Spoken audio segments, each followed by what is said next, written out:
you. I'm gonna do my teacher. 1, 2, 3. I love me. There you go. It comes in handy. Welcome to the North Valley NAB. Thank you so much for coming. We appreciate you here and being involved in the efforts of our community. Your voice is incredibly important. It's important in person. It's also important in writing. So public comments are tracked by staff, not only here, but at city council meetings.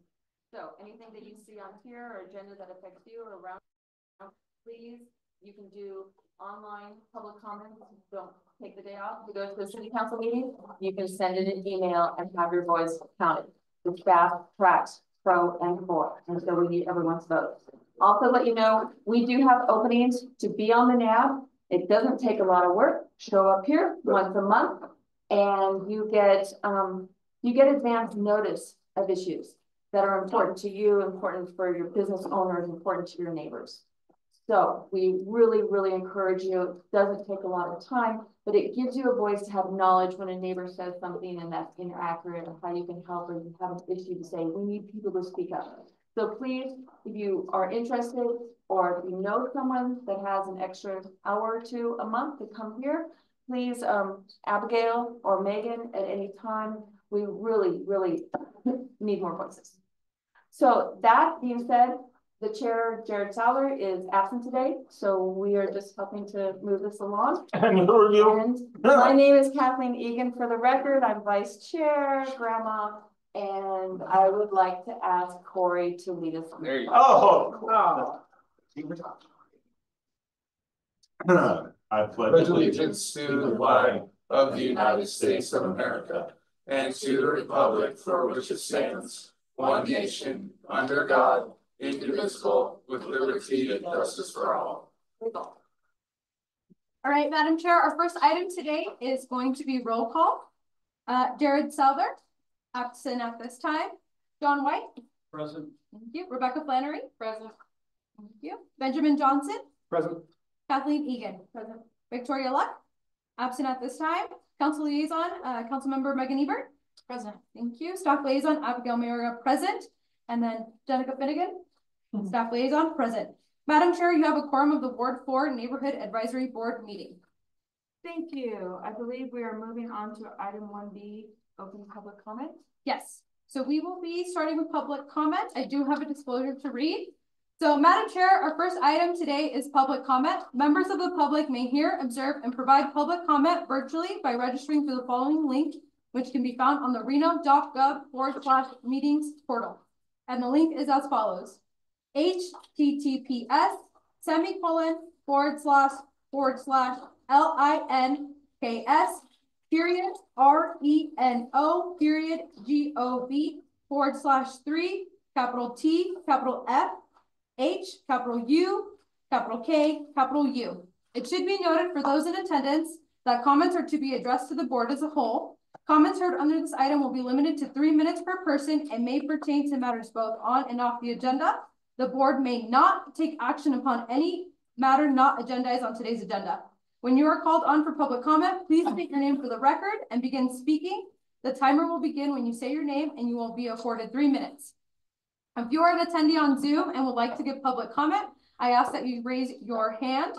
The feature is at the bottom of your Zoom screen, and you're just going to click on it, and then I'll get to you after our in public comment. So thank you. And Madam Chair, we do have public comment today.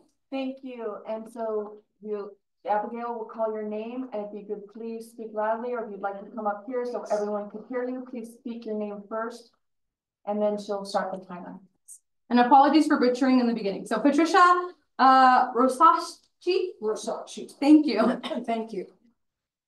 My name is Patricia Rosacci.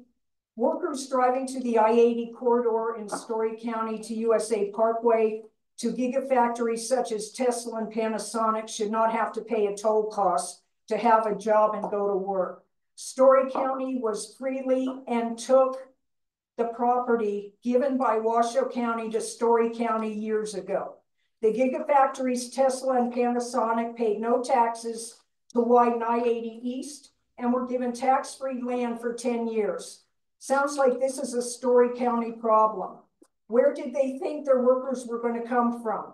Washoe County residents already pay top dollar gas prices road taxes, that's what those taxes are for. Instead of going after residents to pay a toll, the billion-dollar gigafactories who paid no taxes should be stepping up to widen the I-80 East. Mom and pop businesses don't get tax-free anything to run their businesses, neither do workers. You're talking billionaires who can afford to pay the community back for 10 years of free money. The little guys have always paid through the nose. Hold the factories that affect our travel responsible for their impact on our area. Story County Department of Transportation should be going after this interstate widening. To the companies given a free ride and no responsibility for impacting 2 counties. Thank you. Thank you. Thank you. Up next, we have Cotter Conway.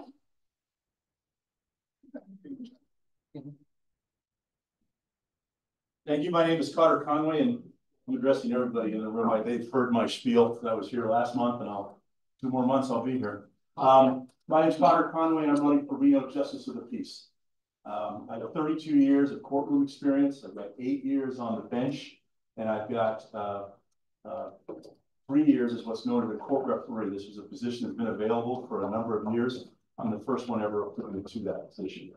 I'm on the bench now for close to 3-4 days a week. I was there in court yesterday, court today.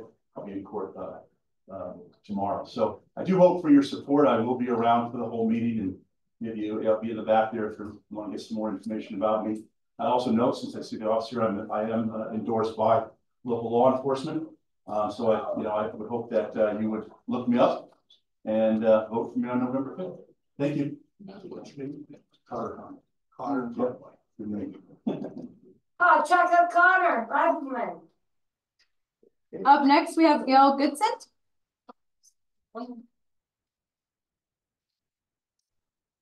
Gail, Hi. hi.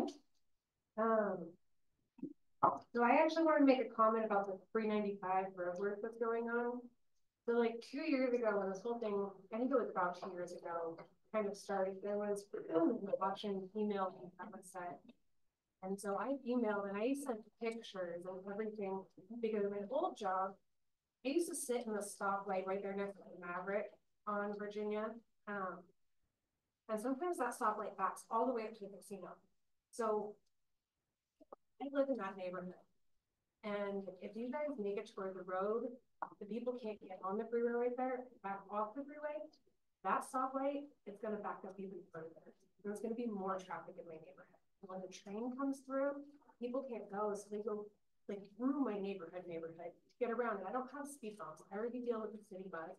Like my kids aren't allowed to play outside. It's all good.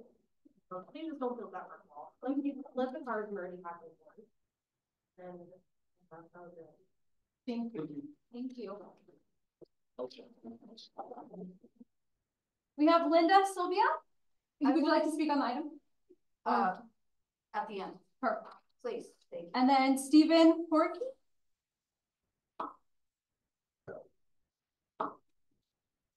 Oh, no, Stephen. Sorry. See it. Thank you.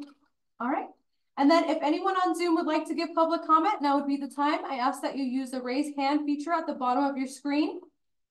And I'll give you a second to do so. Seeing none, Madam Chair. All right. Do we have any changes to the agenda? Oh, I'm sorry. Do we have one? Yeah. Go Hi. ahead, sir. My name is Ernie Burdick. I live over on Stead Boulevard, right across from Mayor's Park and Mary McAllen Park. And I love that they've redone the street pattern there. It's now one lane coming and going with a center turn lane. That's beautiful, beautiful planning. The only problem I have is the fact that people still speed going from 45 south of Lear all the way up to the airport. With that park there, we have more kids wanting to get there. We need another crosswalk adjacent to the park. And I'd like to see the speed limit either slower to 25 like it is around most city parks, or you put speed bumps in, starting where the stop sign is, not the stop sign, but the bus stop. right there at, Stead Boulevard, as it goes north up the road. Couple of speed bumps right there adjacent to the park would do wonders for slowing down the traffic. Years past, always had problems with the semis going up and down the street. Many times not slowing down, too much traffic, but it's gotten a lot better. But I still feel we still need those speed bumps and another crosswalk instead of having to walk all the way down past where Mount Anderson is in order to get across the street. And that's all I have to say. Thank you, sir. Thank you. I'd like to say something to that. Just so you know, you can go to Reno Direct and when you can put in requesting that, and they'll actually do a traffic study and look at things like that and see if it's warranted or not. So, and then also if it's very warranted, Megan can also back that up if that's an issue in the area. I live right there. I live in the new development just right past the Mayor's Park. So I agree with the track pattern, it's great. And I would love for there to be crosswalks there as well. But that's the way to do it. So not to say this isn't a good time to bring it up, but also on that Reno Direct online, you can make that comment and that request, and then that the city then looks at it. So just so you know, that's a place to do I've it. used Reno Direct a couple times to call out abandoned vehicles and stuff like that. Is there a specific section or item you put under? Is it like under traffic control? Yes, sir. So we actually have Reno Direct cards right there for those who are interested. When you go to submit the request, it will give you a list of categories depending, and one will be like traffic calming, traffic safety. So that will be the one that you select. Thank you. Perfect. Thank you. And with Reno Direct, for any issues, the system tracks how many people put in. Yes. And they keep the data. And they keep the data over and over and over. And that is how we finally get issues here. This is finally how we've gotten solutions here, by people putting in those comments and tracking the numbers. So please don't think that, well, my neighbor already called this in, or this traffic issue. Right. 20 neighbors call in, it's tracked. Okay, any more public comment? And we will have an opportunity at the end as well. Okay, Yes. are there any agenda changes? No, Madam Chair, there is no agenda changes. All I'm looking for is a motion. Can we get a motion to approve the agenda? Ben Johnson, I motion to approve the agenda. Second, John White seconds. Thank you.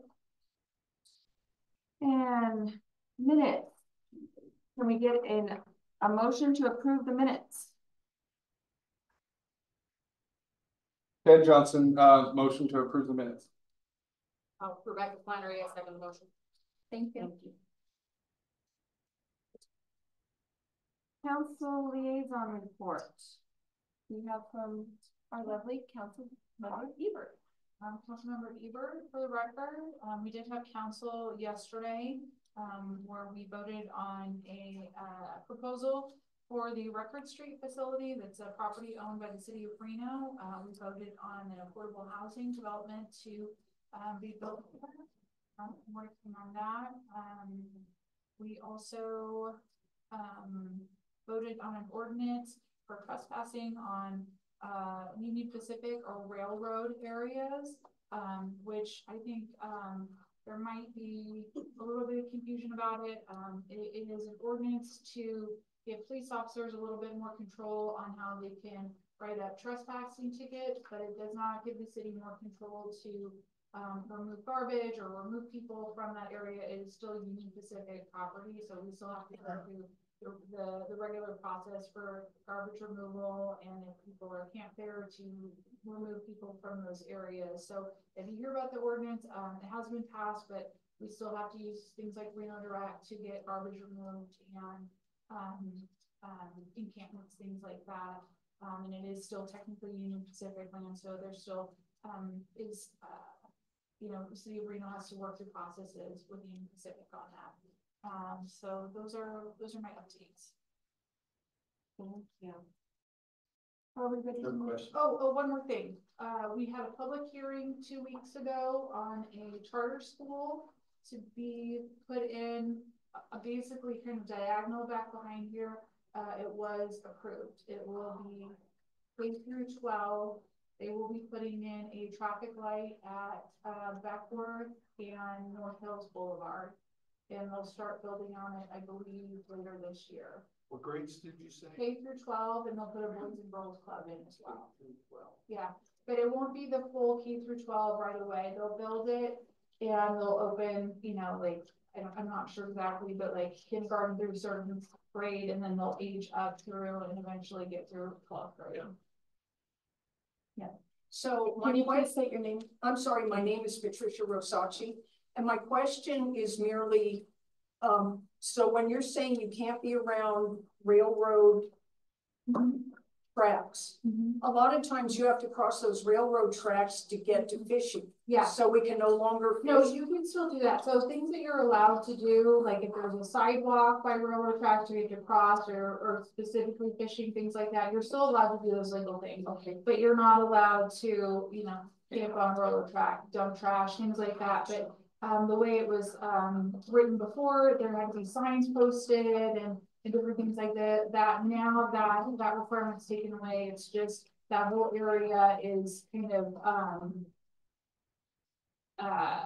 protected by ordinance that it's a trespass area. They don't necessarily have to put all the signage up like they used to be on signs. So we won't get arrested for No, having a no. fishing permit No, and crossing a railroad track. yeah, as long as you're, you know, you're doing things that you're legally Okay. allowed to do there. And like, we have some areas, down in like the downtown area where, you know, the ordinance says, you know, 100 feet away from the railroad tracks, but there's a sidewalk closer than that. So things that you're allowed to do in those areas, that's okay. But, you know, for areas where, you know, you obviously shouldn't be camping on railroad tracks and things like that, it automatically, like, the police have the ability to trespass you without like having to do warnings and things like that. Thank you. Yeah. Oh, and also there will be a public hearing coming up. Is it 31st on the NV Energy Power Line? 28th.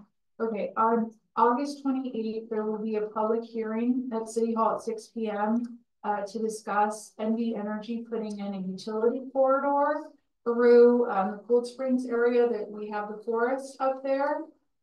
There is an appeal made by NV Energy to change the route. The route that was approved was decided by an environmental impact study, and NV Energy wants to deviate from that route. So if you'd like to come and give public comment, please come to the public hearing on the 28th at City Hall at 6 p.m. All right. Was there any plans on? No, ma'am. Nope. On to business items. On to business item B1. And for everyone, and for all of these business items, we have the presentation first, and then we have comments or questions by the board, and then it is open up to be called upon from the public to ask questions and give comments. So we have our first presentation is for Parks and Recreation. Good evening. This is Nathan Elliott, Parks and Recreation Director for the City of Reno, for the record. I'm sorry I can't be there in person. I don't know if you can see me. I'm in McKinley Arts Center. There's the Reno Constituency Institute tonight as well, and we're presenting at that. So it's my camera. How do I turn my camera on? Or do you probably don't even need or want to see me, which would be fair. So anyway, and kind of echoing the call to join the NAB, this is another great program, the Reno Constituency Institute. If you haven't heard of it, it's a great program to go through. So highly encourage finding out more about that. But anyway, tonight, to stay on the agenda, I'm here to just provide a brief update about what capital improvements and capital maintenance components we have for parks in the Ward 4 area. And so with that, I don't know, can I control this? No, you can't. Just tell me next slide. All right. Next slide, please. The first thing that I want to talk about with that is giving some, I guess, education or update. You may be well aware of this, you may not, but the funding mechanism to build parks in an area, which I think this is critical to understand up in Ward 4 and in the North Valleys, is called residential construction tax, which means a part of each dwelling sold has funding up to $1,000 go to help build parks. It's really important to know, and I'm trying to make sure that people are aware, the last substantive change to what is a NRS, Nevada statute, it was in 1987. So they set that level at $1,000 or 1% per dwelling unit in 1987, and it hasn't significantly changed since then. So just to paint a picture of the average listing price in 1987 was $75,000. Average listing price reached $100,000 in 1995. So that means we pretty much capped out regionally in 1995. And it's restricted to an area or district that mostly encompasses Ward 4 is District 1, which it's odd, but there's several districts around the city. The county has several districts, and Sparks has districts as well. And so it's not necessarily lined up by wards, but they're somewhat close in some areas. So some of the allowed uses is for a new construction of a park or to improve or expand parks and amenities, which is a nice feature to be able to improve or expand, because without that feature, I don't know that we'd be able to do anything to help our park system through this funding mechanism. What's not allowed is kind of daily maintenance or operational expenses. We're not allowed to build facilities or pools with it, and we're not allowed to build parks that are larger than 25 acres. So there's some challenges there. So next slide. Just to highlight that a little bit more, just putting pictures to the words a little bit. The important things that have changed is even though the funding mechanism hasn't changed, as we all well know, inflation's a thing, and that has impacted, of course, parks as well. So cost per acre in 1990, the change from to 2023 is 530%, essentially. That same time period, the median home price increased by about 1,000%. And then just once again, the residential construction tax, which is the intended mechanism to fund park development, has not changed. So we've been at $1,000 regardless of home price for the last 37 years. Next slide, please. So this is just an example of, time versus money here, where in 1987, it took about 1,700 homes to develop 31 acres of parkland. In 2023, I built a park in my last city that was about 10 acres.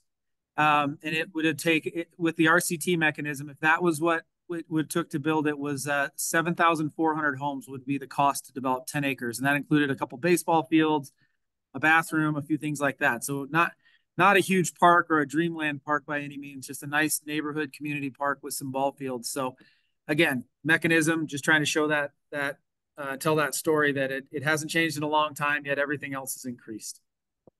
Okay, next slide, please.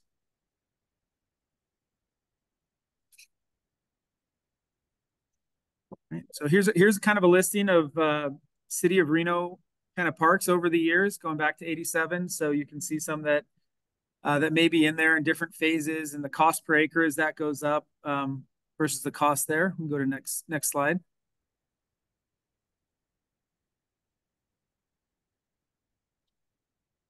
And so here's the current residential construction tax district balances. So District 1, again, which is mostly encompassing Ward 4, has a little over 3 million. That keeps going up. Every house that gets built and pays their permit fees, there's another 1,000 that goes in there. But I wanted to share what the current balance is. I think we might be able to go a couple slides. So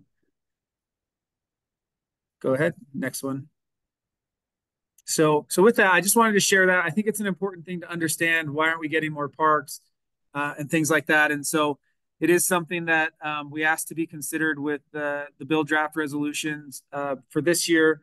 It may not be supported, but there is another way to do this, which is development impact fees, which as a Parks Department will bring forward to the Rec and Parks Commission and to Council to see if that's something or a mechanism we'd like to use, which the city has a little more control over in implementing. So anyway, this isn't an easy thing to decide. It's built into a new home, but it is a mechanism that helps us build. So anyway, here's some of the larger projects I wanted to share that's going on around the city, but specific to Ward 4 is Mayors and McClendon Park. We're really focusing in that area. You've already seen a beautiful playground go in. The flat field is moving in and should be open for, I believe, the fall season this year, which is a nice lit flat field. And then we're really trying to say what resources we do have to spend in the North Valleys. We want to accent and improve amenities in the park system, and Mayors and McClendon will get, because it's the largest space, get some of those things added over the next couple of years. So this year, our goal is to add the things you see listed there, but I'll show you a picture in a minute of the master plan for that park system, and you'll get to see some of the elements that could go in. So next slide, please. Another fund that we have, which we're grateful for council, which has recently started funding a capital maintenance project fund for parks specifically. So this keeps us from competing with the fire department's doors and police vehicles and things like that. So which is understandably prioritized, and sometimes that leaves our parks out. So over the last several years, council has funded a maintenance fund for us to do some of these larger projects, do repairs, add shade structures. If you've been in McLendon Park, some of the paths need some repairs, and those are coming. So anyway, wanted to share that. Some of the key ones on this piece here is we did improve the fencing for the 2 baseball fields for North Valley Little League. We also are working on some light controls there. We're trying to get some shade structures put in for the playground. We're going to redo the path around the playground and in front of the bathrooms at McLendon Park. So those are some of the smaller, they're a little bit smaller, so we don't usually use RCT for that, the residential construction tax for that. We use this capital maintenance project, which is a lot more flexible on what we can use it for. So next slide, please. Okay, and so I don't know how well you can see this. I think you guys have a TV, and so it might be a little small, but you can see Mayors and McLendon Park, and what was a part of a master plan, which if anyone's interested, we can get that shared to you, and you can email me at ullYOTN@reno.gov, and I'll definitely share the whole plan with you if you're interested in seeing that. But some of the next phases we're going to look at, if you look in the top right, I don't know if I can do a laser. Can I laser? Sure, but kind of in the top section against that blue, that light blue space, thank you, is a pump track. The space just below that is a pump track that we'll be looking to try to put in. That may take more than a year, but we have the funding to do that. We're also going to work on some pathway improvements, which would be in the McLendon side. We're going to look for some bocce courts, some cornhole courts that we can put in. It's not going to be this year, but we're looking at sports courts that we can put in, sports court and pickleball. So, and I'll have a list on, if we can go to the next slide, I can show the list, but I wanted to show everybody the vision for that. So in 2025, we'll be looking to put in a dog park, a pump track. We're going to try to improve the corner that you turn on to get into Mayors Park so that there's a real monument sign on the street for Mayors Park and kind of a directional welcoming corner there. So it's not kind of a exploration of trying to find that park and how you get around in it. Walking path improvements like we talked about, the cornhole courts, bocce ball courts that will be up in McLendon. And then of course the improvements with around the playground. In the future plans, the parking lot, if you've been up to Mayors Park, that parking lot up at the fields is not good. So we need to spend some significant money in there to really make that a reasonable space to use. And we did put a new bathroom in there and of course the flat fields, and it just highlights even further that we need to improve that parking lot and get it back to a nice space. And I mentioned the pickleball courts and some sports courts and shade structures that we'll hopefully put in after we accomplish what we hope to in this fiscal year. So over the next 10 months, hopefully you'll see a lot of those smaller items on the left come in, and then we'll be ready in the future to do the rest of the projects. Next slide. Here, hopefully in the spring, I know this was very important to the Councilmember Ebert to do some trees and improve our tree coverage in North Valleys. And you can see some of those things right at Dorothy McLendon, where there's a tree planting. And then at Panther Valley, where we planted some fruit trees, which we had support from a local donor, and Councilmember really led that initiative. Also, we've got some things coming in the future along Stead, a peanut tree planting. And we have some great roadway and right-of-way control where we can add some plantings in along that side too. So our urban forestry group is a great group. Please advocate for our trees up in North Valleys and anywhere in the city. If you see anything happening to them and you have questions, the best thing you can do for us is complain. Let us know that, hey, someone's taking out a tree. Why? Ask those questions and please be advocates for our urban forest. And we're going to try to keep planting them and keep replacing them as they go. But keep helping us push that, because it's an important part of living in a desert, is having shade and having trees to help reduce the heat. So with that, that's the I guess presentation for tonight. I've been going around to all the NABs. Everybody's getting a little bit. A big change this year is we've kind of been holding on to this residential construction tax, waiting for a rainy day, and it seems like it's been raining for quite a while. So we should start using it and getting those amenities and getting people back in our parks and getting people excited about being in our spaces. So anyway, with that, if there's any questions, happy to answer if I can. Thank you. I see we have our NAB member, Victoria Luck. Yes. Online. I think I promoted her panelist. Give me 1 second. But in the meantime, I will open it to the board. Kathleen Egan for the record. I have a question. I don't know if you would be the right person, sir, or someone else, but when we have an NRS rule like this, that has been almost 40 years now, and the 40th high school reunion is coming up, that's a darn long time. To change the NRS for this particular thing, is it something that the city changes through its charter, or is it something that we have to have the assembly and we have to go through legislative branch? How does the city change something that obviously is 40 years old and has not been updated?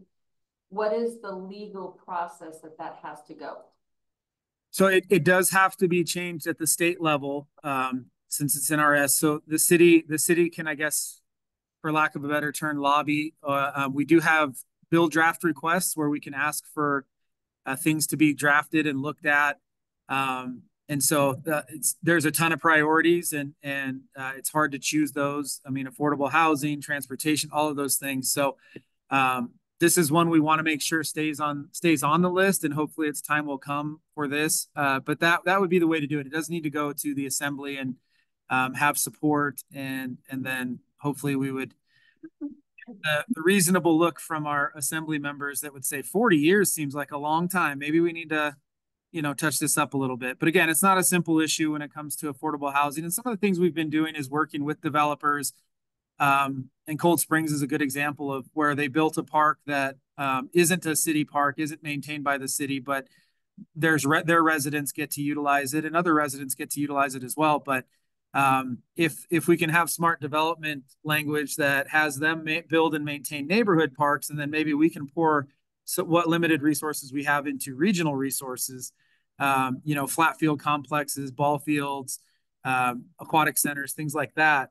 That can be a part of the solution too. So it doesn't just have to be increasing, the cost or a tax or anything else. It can be having developers take care of the local neighborhood parks and have them maintained through HOAs, which we've started to do. But if we wanted to change RCT, it would need to go to the assembly. Thank you. And then, Madam Chair, for the record, members Souther and Luck are online. Wonderful. Do either of them have their hands raised? I think Victoria had her hand raised, but I don't know if it was to promote to panelists or if you had a question, Victoria.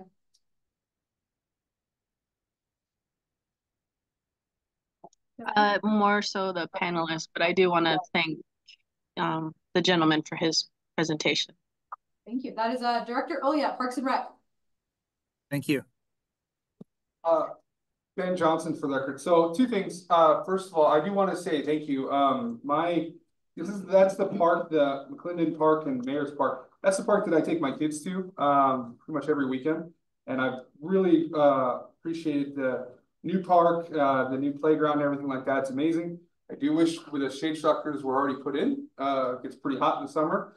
And then the other thing is, so I was there recently and the bathrooms were closed and it said due to vandalism, like permanently closed due to vandalism. Is that something we are going to rectify and reopen? Or will they just, because of the vandalism, we're never going to have the restrooms open there again? No, not permanent, certainly not permanently. I'll check with our maintenance staff to see why that verbiage was used. Sometimes it's indefinite when it comes to trying to get fixtures replaced and things like that. One of the things we've started to move towards is having 2 kind of unisex bathrooms that are kind of more of a single use where you go in, you lock the door, you know, you do your thing, and you could use either one of them. So that way, you know, we could keep one locked and then keep one opened during non-busy periods. So if one did get vandalized, we would open the other one while we fix the one that's broken. So it is a challenge to keep up. And that park has its own specific challenges with some of the things around it. But it is not something, if we have restrooms, we need to fix them. We will fix them.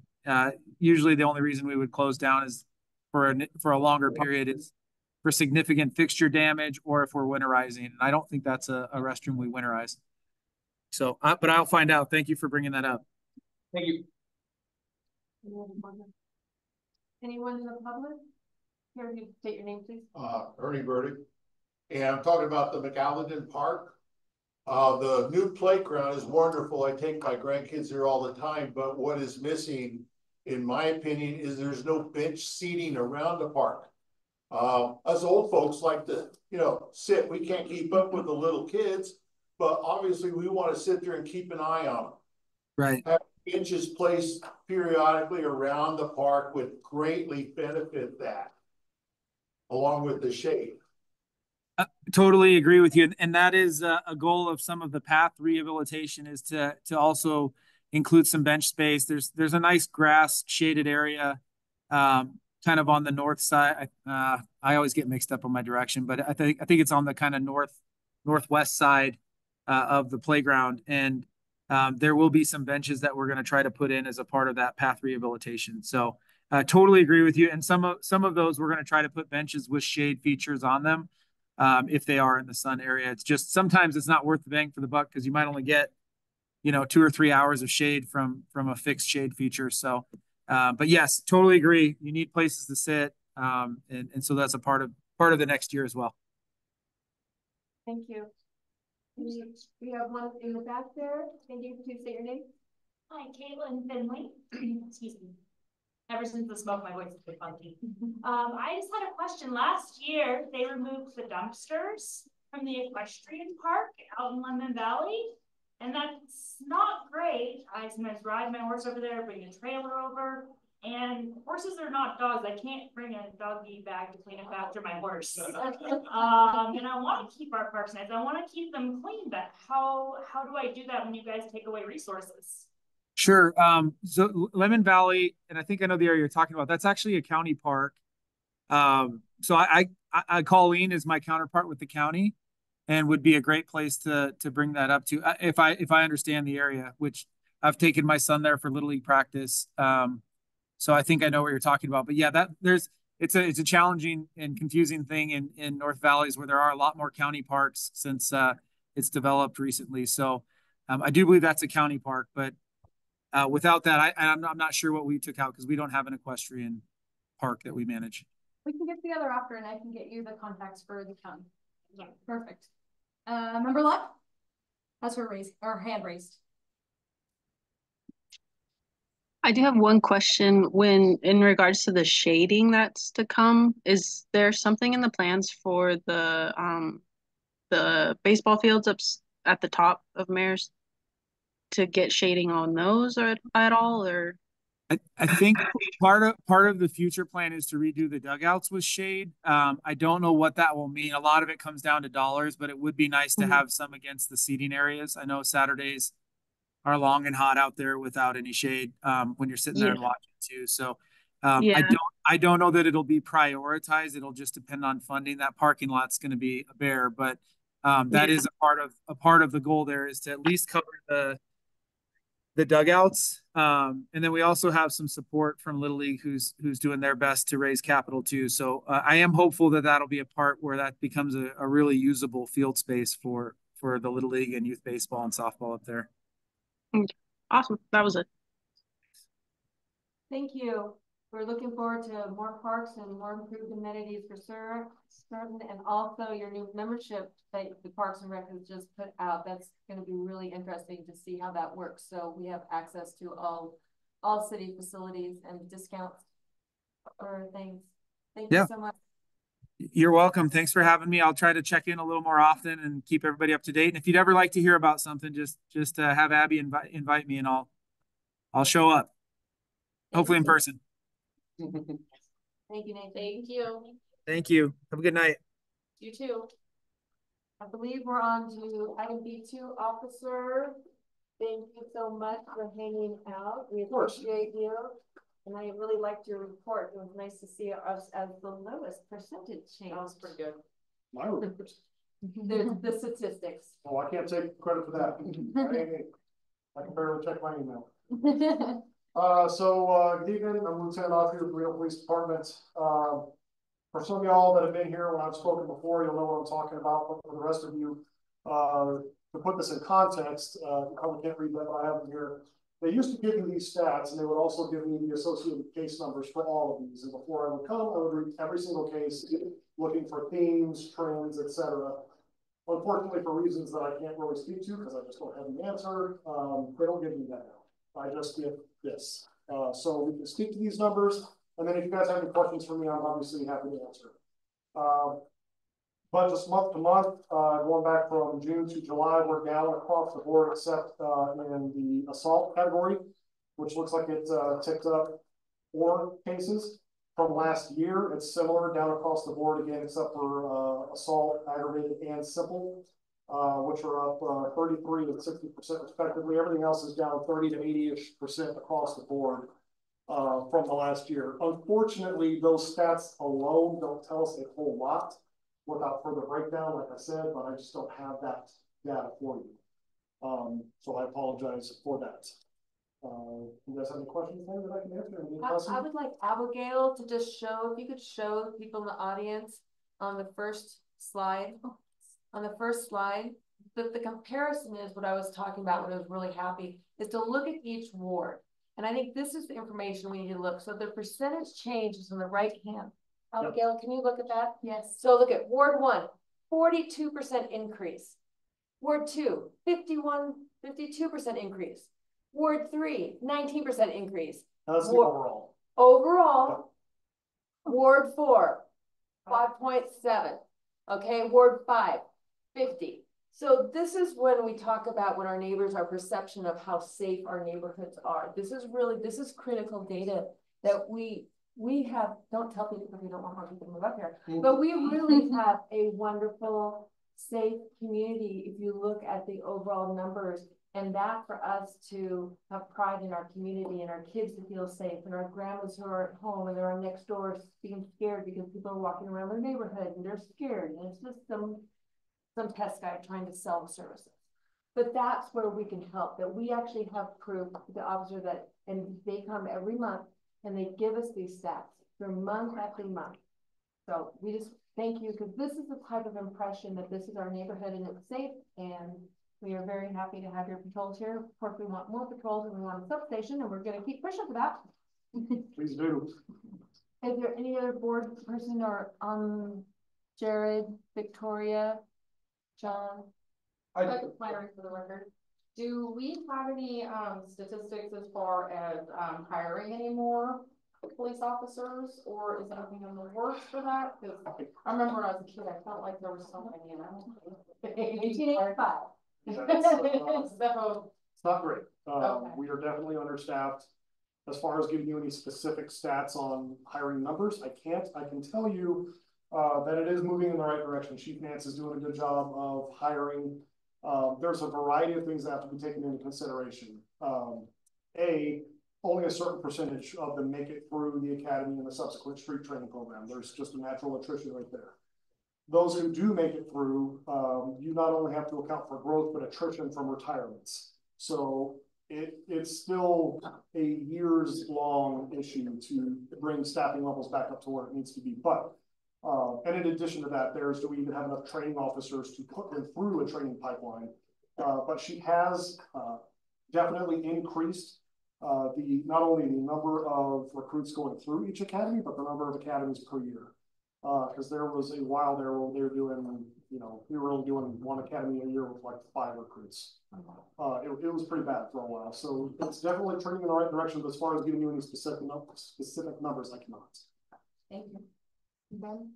Ben Johnson, for record. So the last time you were here, I had requested if you had the ability, which I know it wasn't you specifically who could do this, but I could break these out into level severity. And it really looks like it did do that. I don't remember the assault being broken up into 3 different categories last time. So I really appreciate, thank you for that, because the difference between an aggravated assault and a simple assault is a big deal. And to see that we only had 4, which I know it's still 2 more than we did in May, but we don't have 16 like in Ward 3 or 15 in Ward 1. So be able to break that out, I really appreciate that. Thank you very much. Sure. Madam Chair, LT, can you please talk about today in the Public Safety Center? Oh. Sorry. Yes. Yeah, so they did a ribbon cutting ceremony at the new Public Safety Center, which is the old RDJ building at Kingsley and Sutro. They renovated that. They did a fantastic job. I don't have a hard open date. We're still trying to move in ourselves. I want to say that we're supposed to transition over there by the end of September-ish. But we had a smattering of dignitaries show up to that. There was probably a couple of 100 people for the ribbon cutting ceremony. It was a pretty good gig. Yeah, Corey was there. I apologize. I didn't see you. Corey actually hunted me down. And He does that. Hey. Hard on for the record. Hey. Thank you, LT. I have a plenary for the river. One more question. What is happening with the old, police building? my understanding is that they are going to knock it down and start anew to build a new fire station there. That's my understanding. Nice. Yes, ma'am. Hi, I'm Heidi Soper. I'm the vice chair of the Sun Valley Citizens Advisory Board. And when we have the sheriff come and talk to us, he tells us that generally on a normal everyday, there's 2 sheriffs in Sun Valley. That sounds right. If they need more, they're pulled. How many police officers do you have out here? Out here in the city or? Out here in North Valleys. Well, I would normally have a schedule with me, but I was at the ribbon cutting ceremony, so I didn't get one.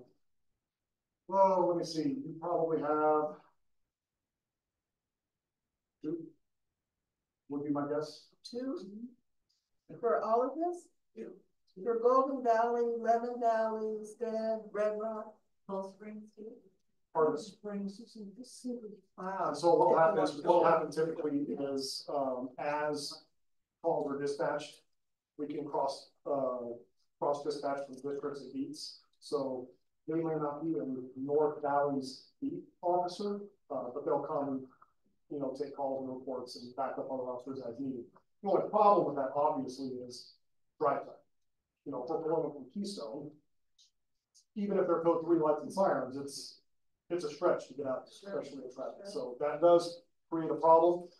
I can tell you that recently they did a consultant study that the city of Reno paid for, which took a look at a variety of issues such as staffing, beat organization, district zoning, etc., to see are you getting the most efficient use of your officers in the field. And I can tell you that one of the things that I've done that they're looking at is changing some of our districts, changing some of the boundaries. There have been times, I can tell you as the water commander, there have been times, especially with the construction on the freeway, making everything so bad, that I've simply told my sergeants, look, just pick 2 guys and leave them up because they don't need because otherwise it's going to take too long. But to answer your original question, circle back to it, yeah, it would be this time. Well, Sun Valley Boulevard's a state highway, so a lot of times the highway patrol, or whatever they're called now, state police or whatever, I have seen with the sheriffs, so they work in conjunction.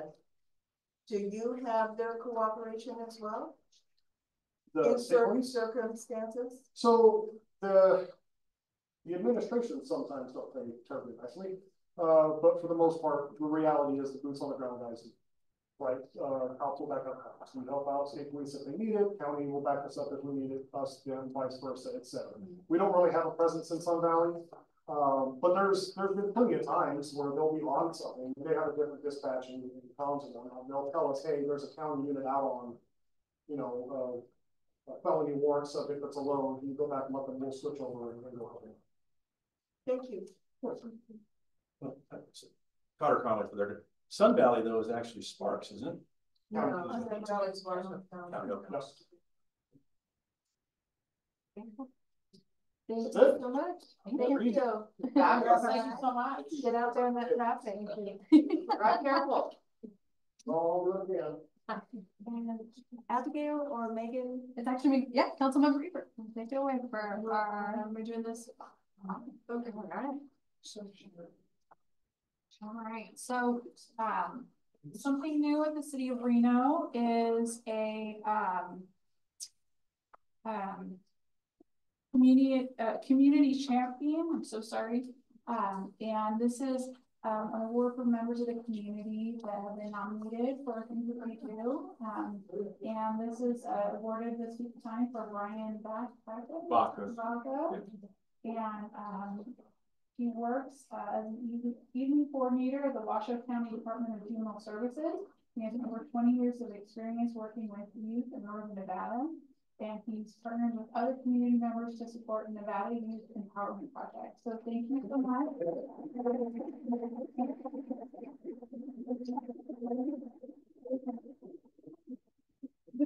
Please.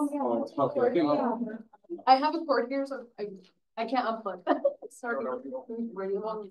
Go down. Yeah, sorry. Oh, I'm just going to. Sorry. And lots of tripping hazards over here. Right here? On the TV where it's. Oh. Wait, you want to see the community campaign? What do you want to see? Oh, yeah, yeah. You want that in between? Yeah, I We get just that. gotta sign. We're good. Okay, we're good. We can squeeze in. Okay. I'm gonna find 1, 2, 3. I'll take a couple.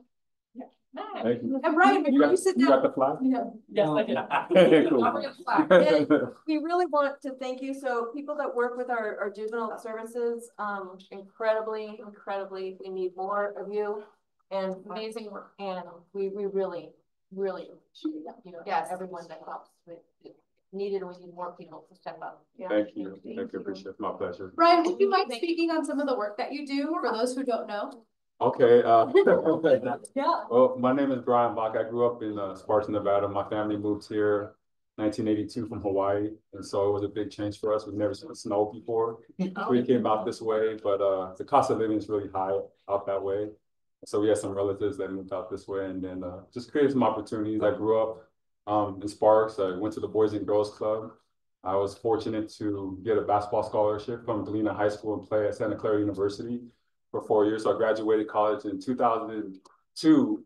And I was kind of new in my heart that I was going to do something with youth. I didn't know what capacity it would be, but I started the Boys and Girls Club, just working there as just a staff in the athletic department. And I just my passion just kind of grew from there. And then I had a probation officer that kind of came alongside of me and just kind of mentored me. And he always tried to convince me to go to juvenile services, but I just always felt like my heart was with the Boys and Girls Club kids, just because of how many kids we reach in the community.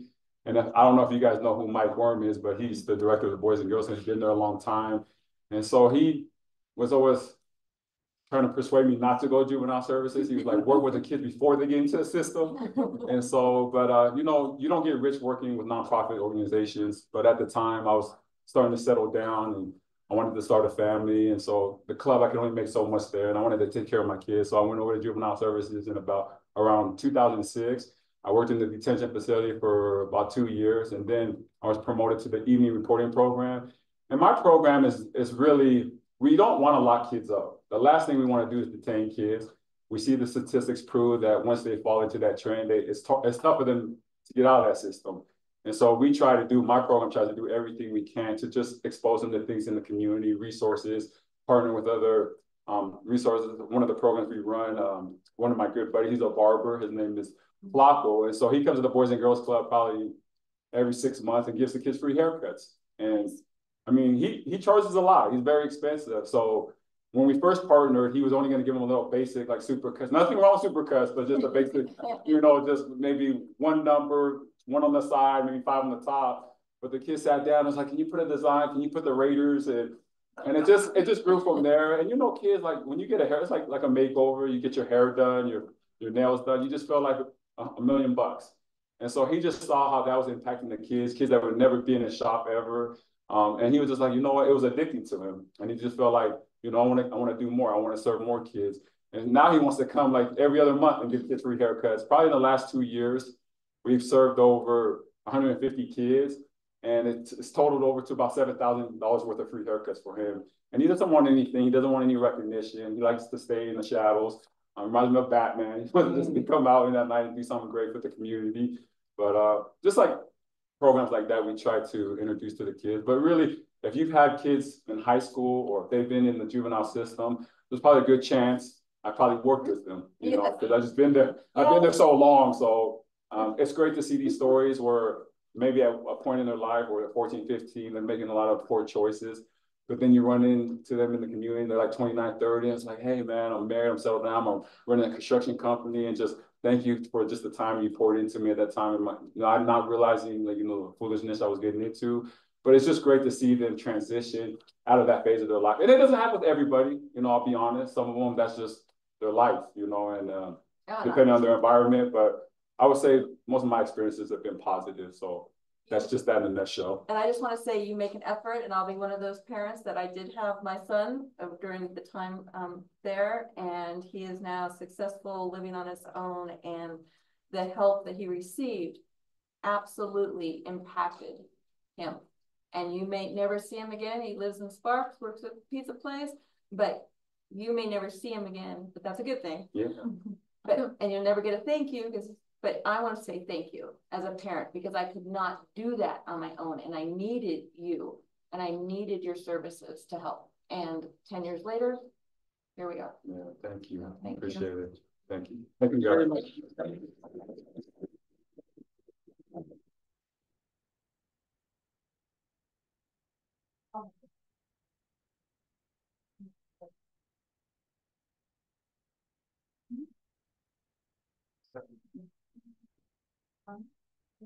You don't get destroyed at all. You don't get when you leave. When you leave. Well, I just want to share this. When you leave, you can Here gives out magnets. City of Reno. You look at magnets? So they're telling you for the record. City of Reno has magnets the shape of Nevada, and it has the City of Reno logo. And Parks and Rec staff have them. They have so much fun. To get So much fun. So it is now a mission for you to become friends with your other departments. Okay. That is important. Please, thank you. For item D4, yes. It's me. Thank you. Hi, everyone. I am Jenica Finnegan, Council Relations Manager for the record. I'm here tonight to brief you on our process in updating the Neighborhood Advisory Board resolution that we are planning to bring to council. So any feedback that you have, I'll bring it back to council. And here is to start just a little bit of background on the NABs. They started in 1994, and there have been a few resolution updates since then. Last year in September, the council adopted an ordinance to create a 6th ward.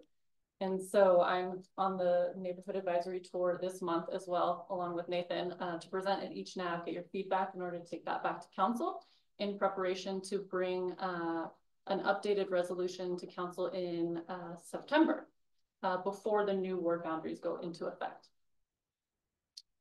So these are kind of the must-do changes relating to Ward 6. That first one, effective date of resolution. This would ensure that the current resolution is repealed and the new one would go into effect at the same time as the new ward boundaries. The second one is the actual creation of the Ward 6 NAB. Currently, we just have 5 NABs listed in the resolution. The third one, update the ward map to reflect the updated 6th ward in the resolution. The fourth one, impact of transition to 6 wards on NABs. This is really what it looks like for sitting NAB members if your ward has changed, clarifying term limits, eligibility, and what that plan looks like. So on the next slide, I'll go into more specifics based off of different circumstances. So I'll start on the left-hand side. So when the new ward boundaries go into effect, if you live in a different ward, which I don't think that affects anyone on this current body, you want to serve on a different NAB, you would submit a resignation to your staff liaison to the Neighborhood Advisory Board, Ms. Myriga, and then you would apply through the regular process. If you live in a different ward, but you want to stay on your current NAB, you're eligible to continue serving out on your NAB until for the remainder of your term. If you live in the same ward, which is again this body, you're eligible to continue serving on your current NAB for the remainder of your term, and nothing will change in that regard. So as we looked into the resolution, we also considered it an opportunity to clean up it a little bit. It's a little bit disorganized. It doesn't go topically. So these are some of the functional changes that staff is recommending.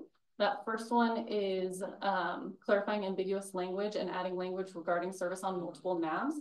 So right now we're recommending that if you're on a NAB, you're able to serve on other City of Reno boards, but you wouldn't be able to serve on 2 NABs. The second one, alternate member provisions. This just clarifies that if you're currently an alternate and want to become a full member, you would go to council through the regular process. The third one, absence removal clause. This is essentially a no call, no shows clause. We want to make sure that your NAB is full of active members who are coming and participating and engaged. And so if there's a member who doesn't call 3 times, doesn't call or let the chair, Abigail, know 3 times, they could be removed from the body. The fourth one, excuse me, the applicability of RMC 2.20. This is the Reno Municipal Code of Ethics. As public appointees, we want to make sure that you are aware of your responsibility to that code of ethics. And then the last one is staff is recommending that at the first regularly scheduled meeting of the new year that the body selects a chair and vice chair to allow for more consistency across all of the NABs. Oh, I think we missed one. Okay. Some other small cleanup and administrative changes, removing gendered language in alignment with our brand standards and our efforts towards inclusivity. The second one, combining provisions related to development projects. This, again, the resolution currently has development projects in 3 different places. And so making sure that they're all together and organized. Clarifying language related to term limits. The current resolution has language regarding staggered terms, which doesn't affect us now. They had issues with multiple members terming out at the same time that isn't an issue currently. Clarifying resignation protocol. This is just please email your staff liaison to let them know if you wish to no longer serve. Clarifying that service on NABs is uncompensated. We also took a lot of this cleanup language from some of our other boards and commissions. So this one is from the HRC. Outlining the duties of the chair and the vice chair as presiding officers. This is from council rules. Clarifying agenda creation process and adding some legal disclaimers. So that is kind of a summary of the changes. So I'm happy to hear any feedback or answer any questions that you might have. Board, is there any online, Jared or Victoria? I want to check with you first to open up. Public? Do you have a map of Ward 6 where it's going to be? Yeah, absolutely. You can go to reno.gov/redistricting, and then there'll be a side-by-side of what the current wards are, and then when those go into effect after the election. Yeah, so you'll be able to type in addresses and take a look at what that whole process looks like. Sir, can you state your name for the record? Ernie Burdick. Thank you. Sorry. Anyone else? Public? Any questions? No. Okay. Great.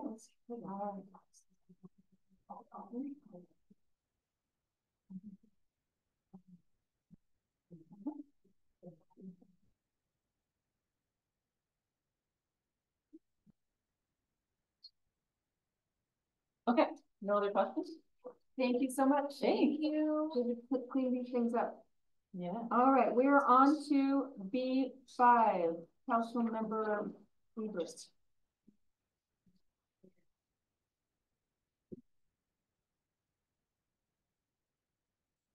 Yes. Okay.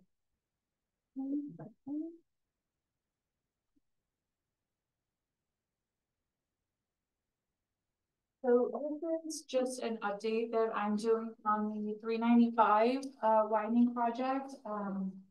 I have a request in for NDOT and RTC to come and give more regular updates to the community on these changes. But I've had a lot of requests for more information on this, so I just wanted to have an agenda item where I could talk more about what's happening here.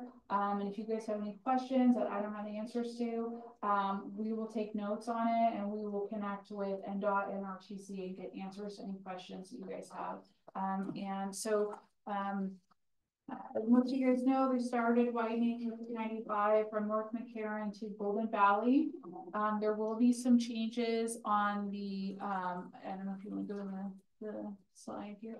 The way the exits are accessible from the 395.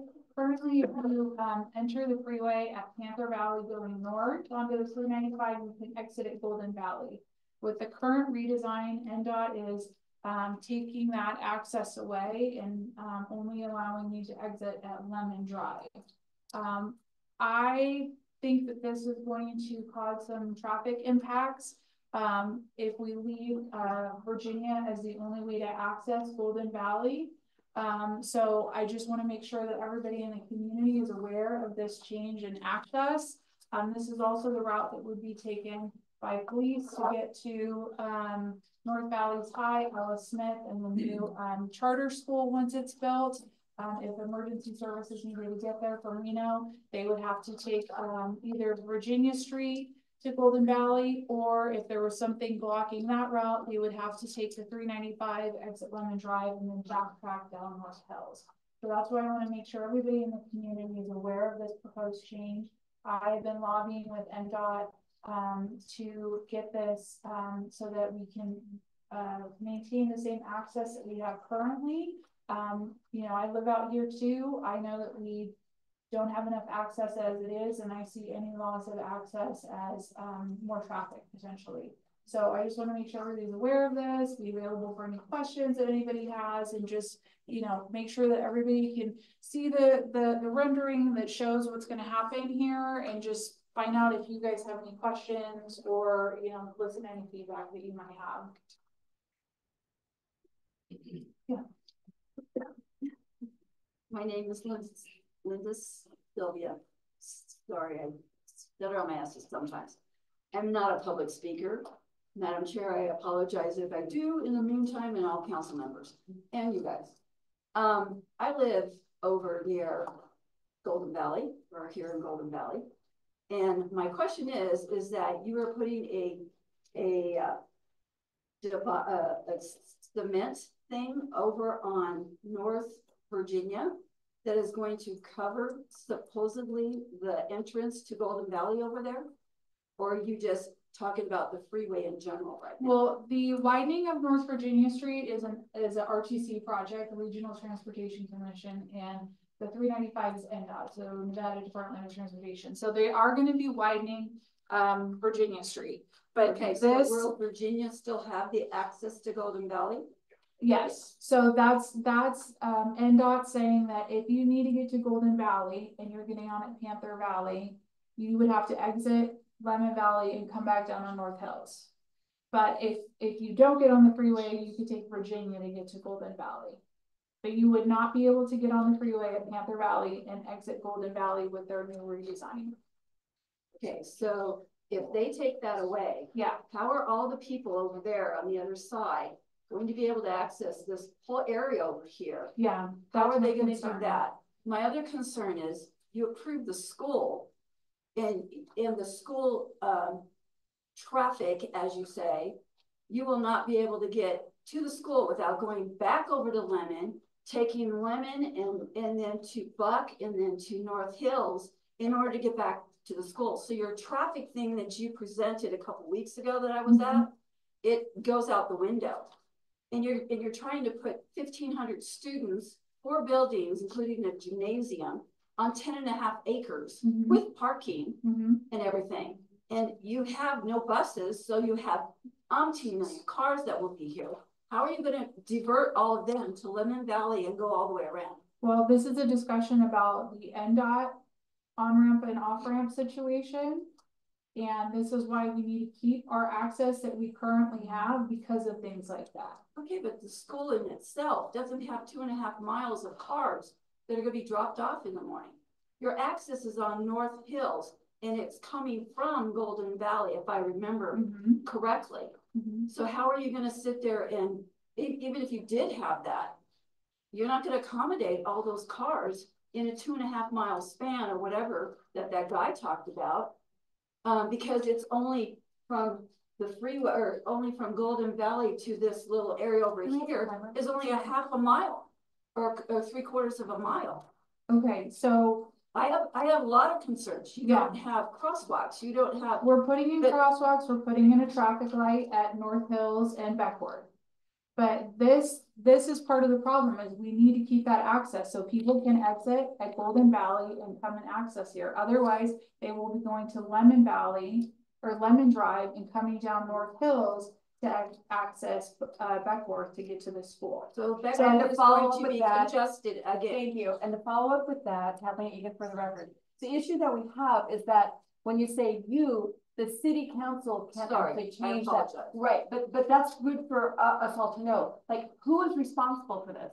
So RTC, for your area that you're talking about, that's NDOT. RTC is the regional planning area that's responsible for transportation in this area. Okay. We tried before, years before they approved the 400 units that they're putting there. We tried to stop it. Why? We told RTC, we got a one-way road. What are you gonna do? They said, oh, the traffic studies. Okay, we tried to get it stopped. They approved that, City council can't make RTC. There's members of the council that are on it, but there's different members. So RTC is the one that we have to leverage, and that's where it's not just our one council person. We've got other council people that create that body. And we have been, the whole neighborhood, we have been on that forever, and we're still on it. When they approved the school, again, the council members, they didn't have that. They're not the final decision making. The decision was made before it got to their vote. We have a state charter, state committee. We have the state committee approved it. These are state NRS regulations. They approved it. And then the attorney general, our state attorney general, the issue was taken to him. She said, there's no grounds for appeal. So that's basically a vote that the city said no, and we had a lawsuit. We, the city then, would be paying $50,000, $100,000 for an attorney because there was no legal right to not have the appeal. Okay. So the only thing we could do is try to get a light, get them to pay for a light. And it's, so when you, and crosswalks, that's all they could do, at least give us something. And then RTC, are you gonna believe us now? What does it take? Is it gonna take a kid? Is it gonna take, because that's how they track things. They track fatalities. Is it going to take a kid being hit for RTC after how many years that we have been begging for this? And I agree with you. So everyone, so when we have, like, for RTC, they have meetings and they have public comment. Those are the decision makers that we keep. They're not listening. You have belted your throat trying to get them to listen. So we need your voice. I was gonna say, if you tell me who I can write, we are going to. I will. We're going to get, because you're putting 1,500 students. Okay, you write that number 1,500 students right down on that 10.5 acres. 1,500 students. On that number. Well, and I also want to let you know, our schools are almost at or over capacity out here. So I understand that, but that's not the place to put a school. Okay, but I am voicing that one. I understood, but the vote happened, and to Kathleen's point, we had no legal grounds to deny that school. And the city of Reno had to settle a lawsuit last year because they said no to a development that we didn't have grounds to say no to. It was a $3.5 million settlement. That was a vote that was done before I was on council, but I had to vote on that settlement. That's the reality of the situation. Our tax dollars. So yeah, they didn't even do a public, forum before they even did this. They didn't have to. They don't have to. Because when you have the state committees, they are under NRS rules. Nothing to do with us. Nothing to do with us. We are bypassed. We are bypassed if there's a planning. You can, but if it is a site that's selected and those are within the planning and no, that's the problem. All right, I'm Madam worried Chair, we do about have the some questions students. from the board. I am also worried about the students, which is why I 1,500 asked students is a for lot in that traffic little light. area. It absolutely is, and the Washoe County School District is also going to be expanding North Valley High School, which is why we need to keep all the access we Exactly. can on Thank NDOT. Yeah, Thank so you. these are the numbers that you need to contact. This is why I'm trying to inform the community about what we need to keep our access for, because this is going to be a problem. Our school's already at or over capacity. O'Brien Middle School, brand new school, is at 84% capacity. It's only been open for 2 school years. And they've approved more development. We're gonna have more houses out here. That's more cars driving, that's more traffic. Well, the whole west side's gonna be all. All right. Exactly. So why not put the school over there where there's. Linda, if you have other questions for Councilmember Ebert, we can get you guys a meeting. Okay, no, I just want the number and you Yes. covered it. Sorry. And we do have questions from the board, Madam Chair. Jared did ask, do we have an update when the Panther on ramp closed for the next phase of the construction project? What is the anticipated closure time? 1 year. I hope you can hear us. So we have 1 year to fight it? Well, no, 1 year for while it's closed, while they're working on it, yeah. Oh, so when are they gonna implement this? If you could raise, if anyone would like to have a question or raise their hand, and let's get other people that haven't had a chance. Yes. Sorry, if we have in the back there. Hi, my name is Steve. Oh. Sorry. Live over up here. Yeah. Question, couple questions. One, why the change in the plan? Because it was originally allowing traffic from North Virginia, vehicles traveling up North Virginia towards 395 to be able to merge on, or I guess there was like a flyby lane or whatever. Yeah. To go over to Golden Valley. And 2, is it Nevada DOT? RTC? NDOT, yeah. Okay, Nevada DOT. Did they do any traffic impact studies on what's going to happen to the neighborhoods? Because the only other way to get up here, if you're not going all the way down to Lemon or coming up on Old Virginia, is I'm going to 100%. I believe we're going to start seeing a lot of traffic coming up through Panther and up Opal Station, because I'll fully admit that's the way I go when traffic backs up on the interstate currently with construction and weather, because North Virginia, when it gets icy, 2-wheel drive vehicles that have bulk tires, slip and slide and get stuck there. Traffic comes to a stop. I know we never get snow here. 14 inches. So I don't see how that could ever be a problem.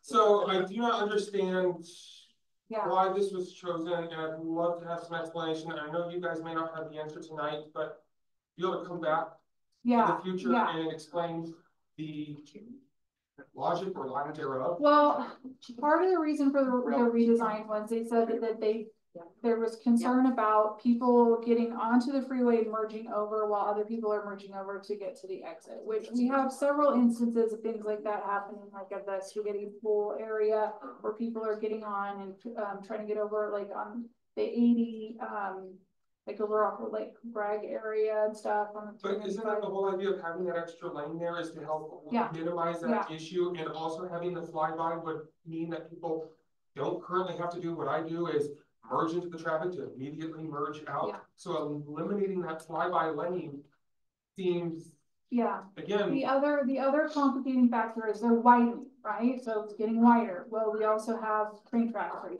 there, which is Union Pacific land. So it's complicating the design because we don't have unlimited space there. But what we need to do is make sure that we keep that access so that your scenarios don't prohibit people from being able to get in and out of the valley. And I take North Virginia and it backs up all the way down to McCarran. And I know that this redesign is just going to cause more traffic for the only alternate routes we have. And I don't think an improvement project should cause. And I'm not blaming you. I want to make sure that's absolutely clear. I'm just seeing how traffic is either going to go up on Far, over to the interstate, and then we're going to end up with more traffic again on the interstate, eliminating the advantage of having the extra lane. Well, please send emails. Send an email and call NDOT with these concerns. This is, the purpose of this meeting to inform people and give you information to contact NDOT and RTC. Yes, go ahead. Actually, I'm Bob from NDOT, so I'm here. Yeah, so I was wonderful. I was wait till the end. Yeah, come on ahead. Okay, so I'm going right now. Okay, your question, let me go to first, and I'll go back there. Okay, I'm guessing there will be a few more. Yeah. So, Ernie Burdick, my question is this a proposed permanent map change of how the freeway is gonna be, or is this a temporary thing that's gonna happen and start soon, and then when the construction's all done, it'll go back to like the way it was, where there was that lane that everybody could get on? Councilmember Eber is correct. That is the permanent configuration. So that's the first part. Hold on. But there's more. So let me answer your first question. Panther is actually going to close beginning of October. It's going to take about a year because we are still going to do the braided ramp. That's the flyover. So first off, Golden will still have an exit. And the reason that the connection between Panther and Golden is going away is that exit for Golden will now be below Panther. And what that does is it gets people off earlier and it avoids some of the conflict. So that's, I guess the part I'll cover here is, so what are you going to do? Okay, great. That's wonderful to hear, but now how do you fix it, right? So there's two parts to it. So the first part is the braided ramp that we're taking Golden off earlier, and the way Panther comes on, it avoids vehicle conflicts as you come and go. That works with the added lane. If you look at the study we did, the added lane that everybody up here, the traffic study showed, shocker, everything's backing up. You need to add capacity, but you also need to improve the flow.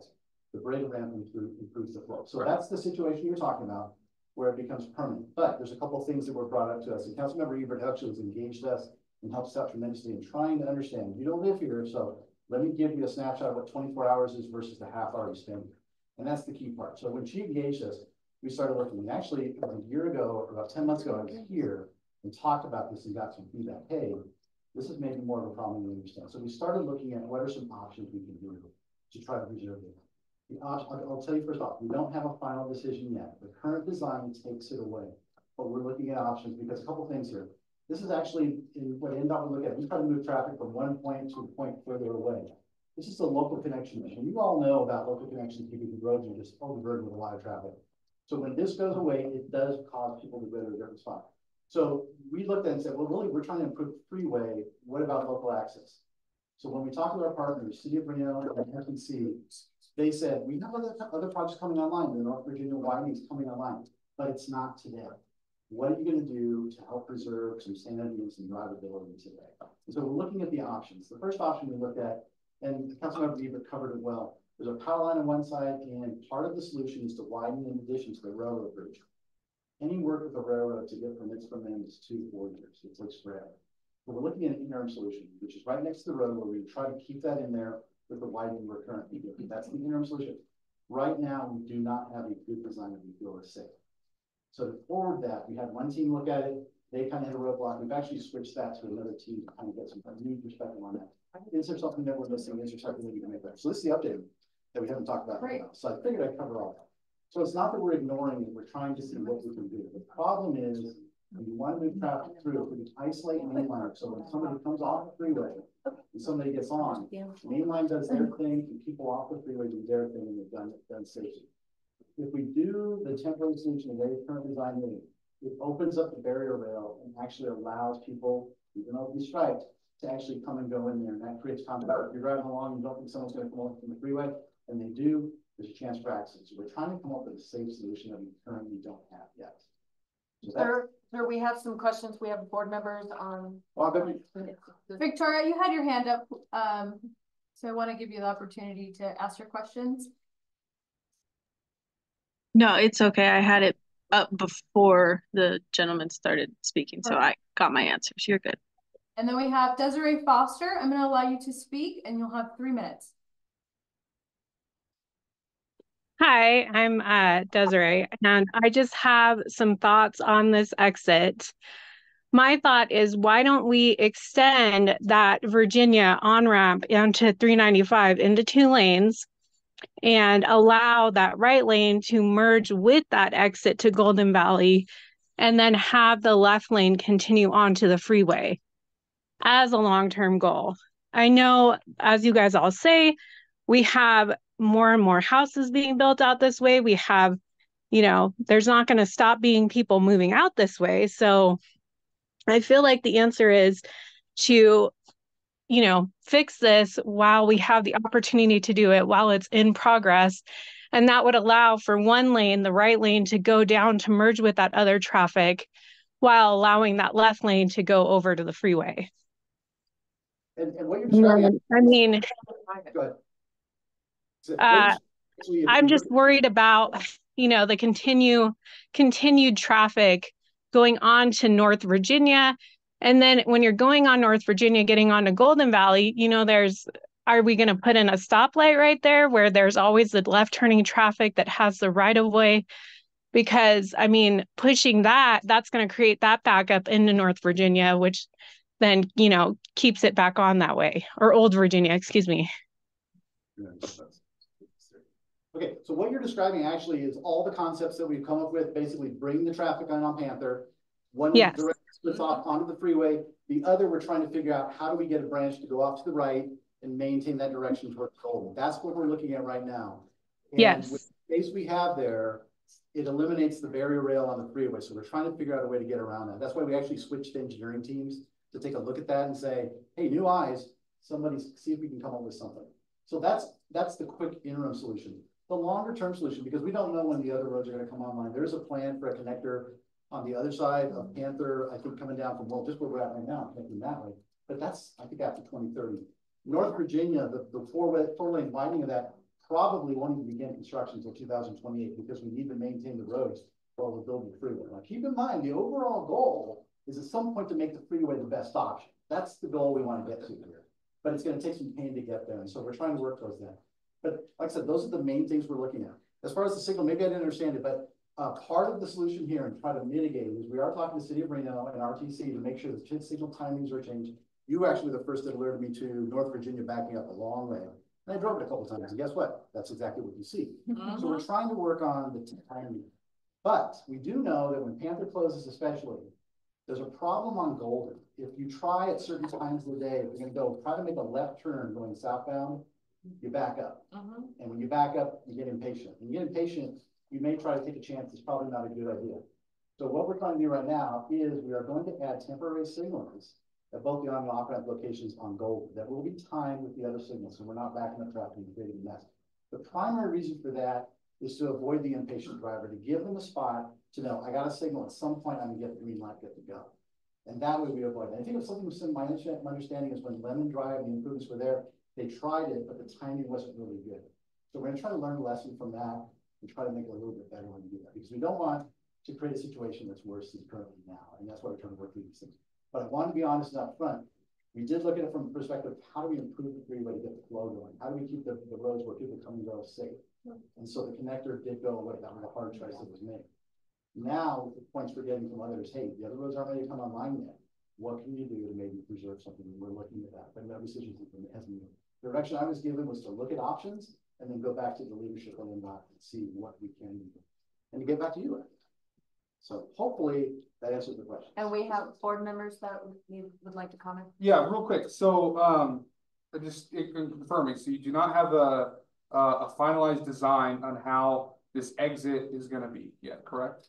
We know how the final design for the exit on Golden. It will come off before Panther, and Panther will enter and come on and basically will go onto the freeway after the Golden traffic has come off. Got it. So that's set in stone. That's not happening. Yes, that's actually that's what we have first. So that's first. That is actually to keep the flow on the freeway good, because the third lane helps it, but it doesn't fix the problem to keep traffic moving through. We also are anticipating there's going to be additional growth out here, so we have to have some capacity in there for that.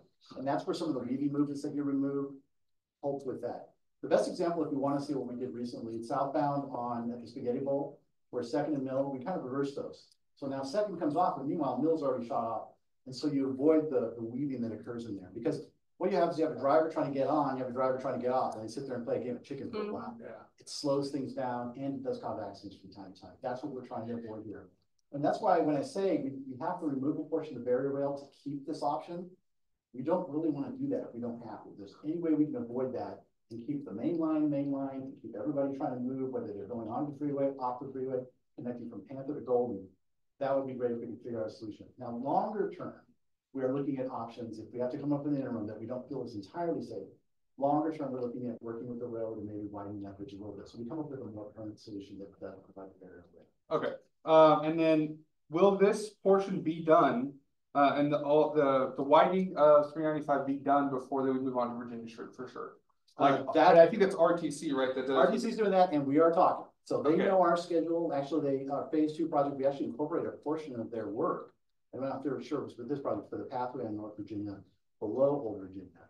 But the widening for North Virginia going basically from Old Virginia up to Stead is scheduled to take place once phase 2, which is basically Golden all the way to Stead, is done. That's the goal, because we don't want to shut everything. Yeah, that's what I'm kind of worried about, is goal and what we'll do and what won't do, right? So I'm worried that, let's say, NDOT, you guys get delayed, and let's say it's for whatever reason, whether we have a horrific winter, there is no construction going on for 5 months because of feet of snow, right? And it does. And RTC's like, well, I can't delay it 6 months, so we're gonna start it. And is there no way for you guys to like, you're two different entities, and my fear is, well, I don't care. We have to get this done. We have a budget. We have a timeline. We have to get it done in.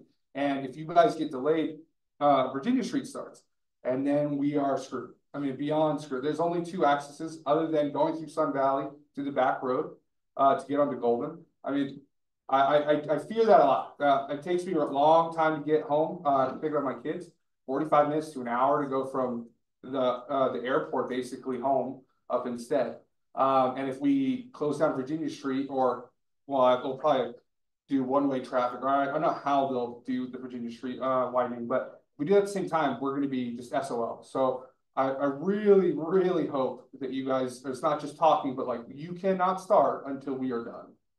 So obviously I have no control over that. You guys, you don't really have our control of RTC. I get that. All I can do is say that we are talking to make sure that doesn't happen, because they understand the impacts, and we share a goal of get the freeway moving first. Again, make that the best option to use.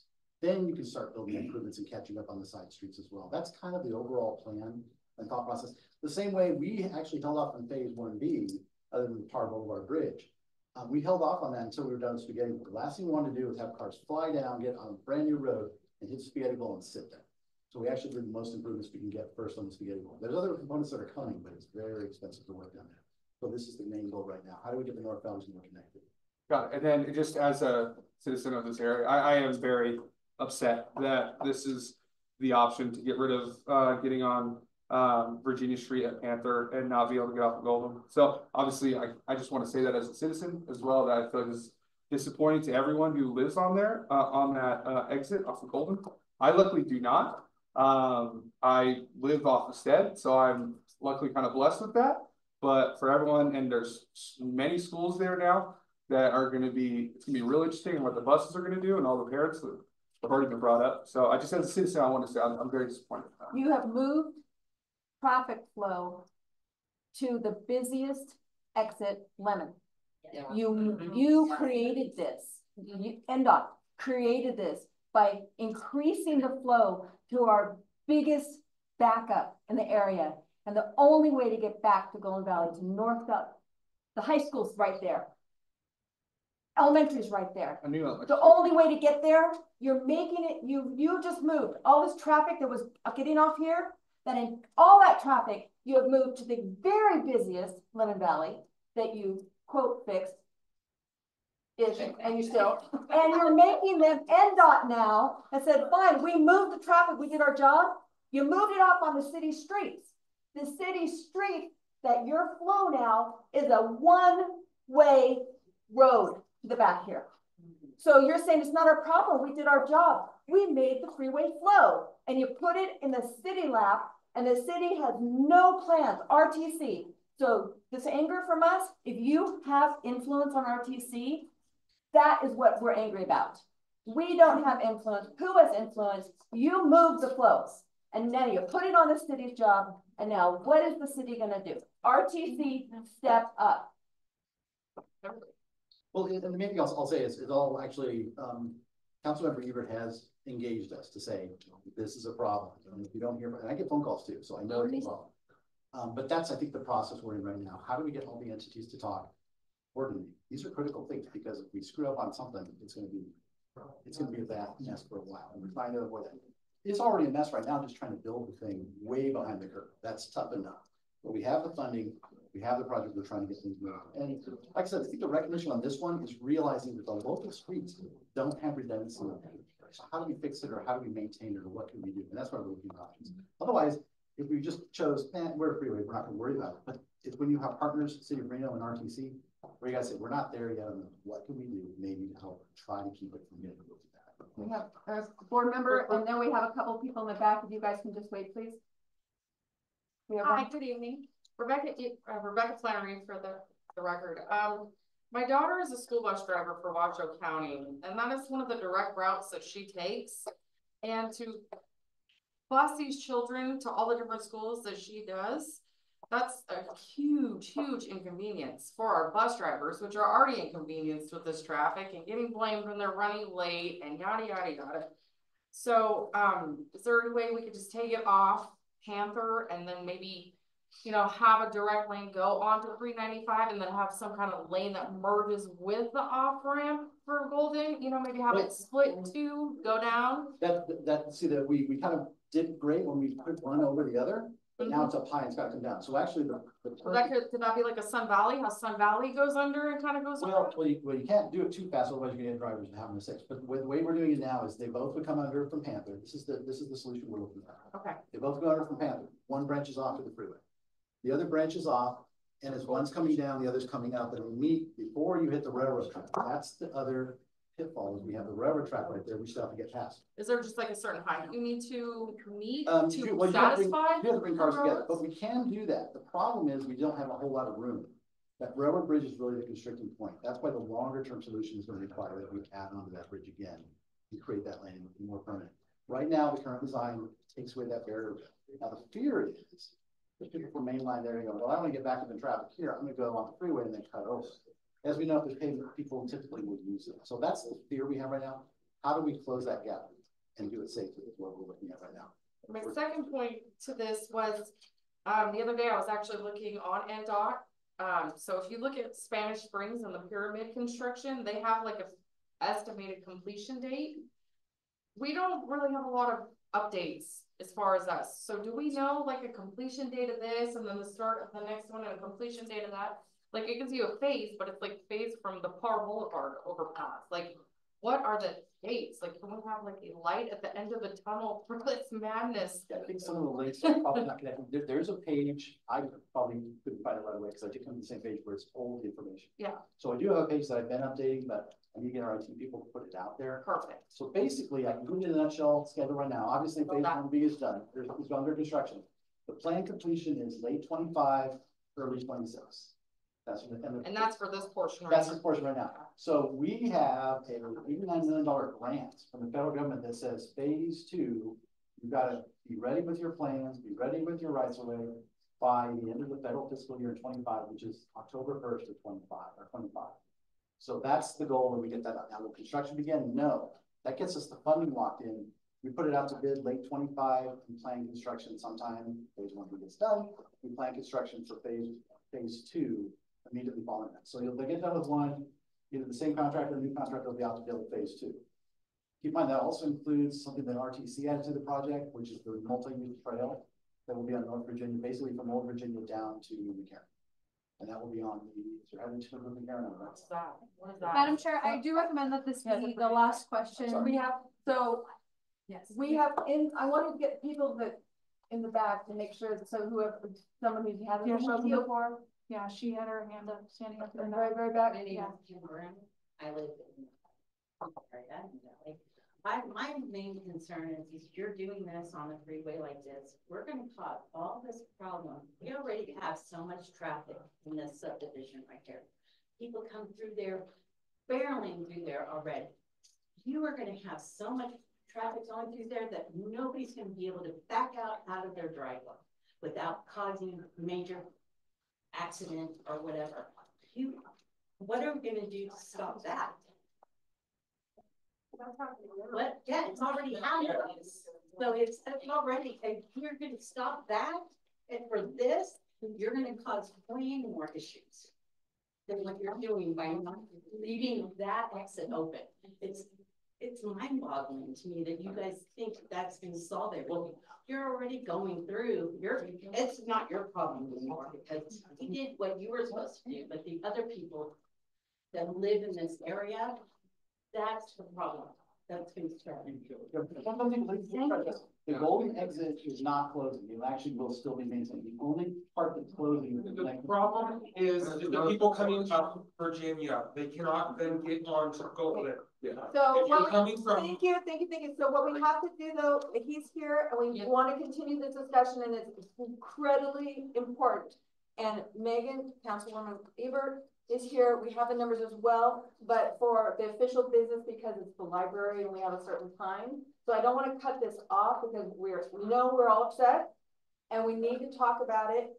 And so, but for officially for the NAB part of, for the library, we need to close it now. It's not closing the conversation. That will continue in another format and in other places. So I'm sorry for cutting you off, but we do need to,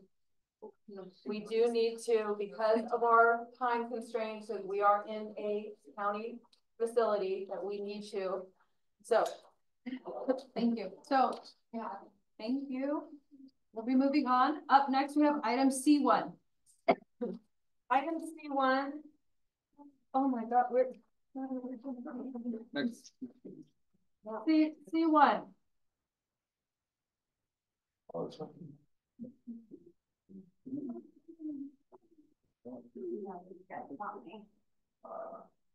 I'm gonna present on this project. Where would you like me to stand? You. Up here is fabulous. Okay, perfect. What's your time constraint?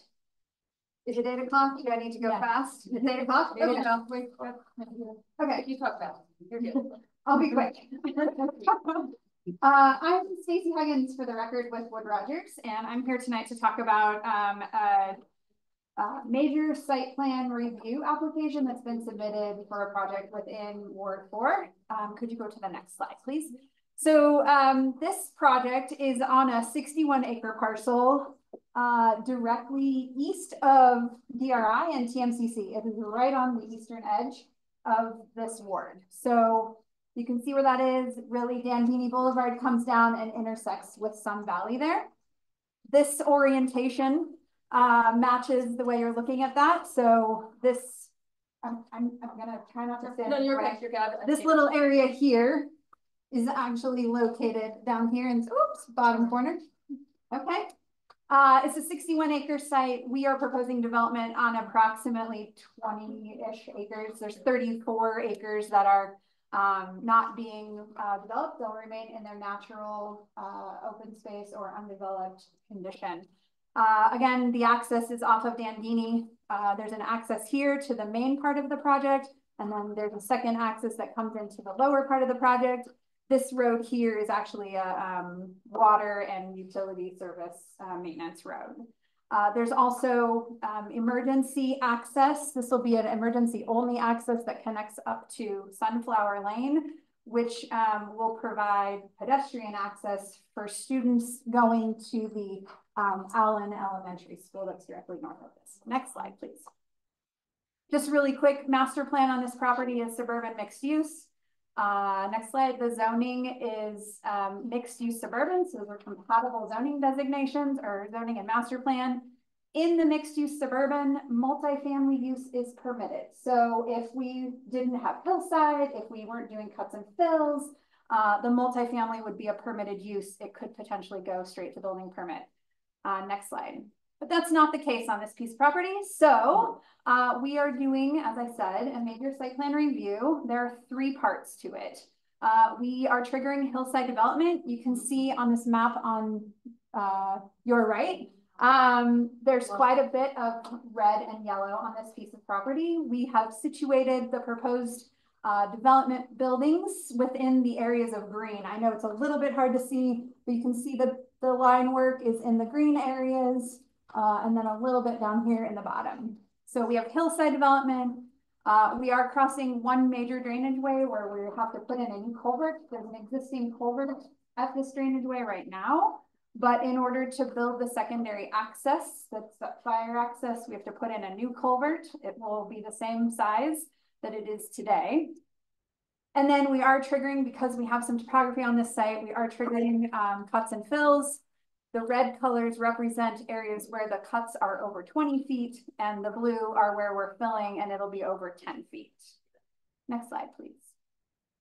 So a little bit about this project. There are three development areas, if you will. Area A, Area B, and Area C. Combined, those three areas equal 402 apartment units. Areas A and B are 354, while Area C is 48 units. The density with this project is 14.8.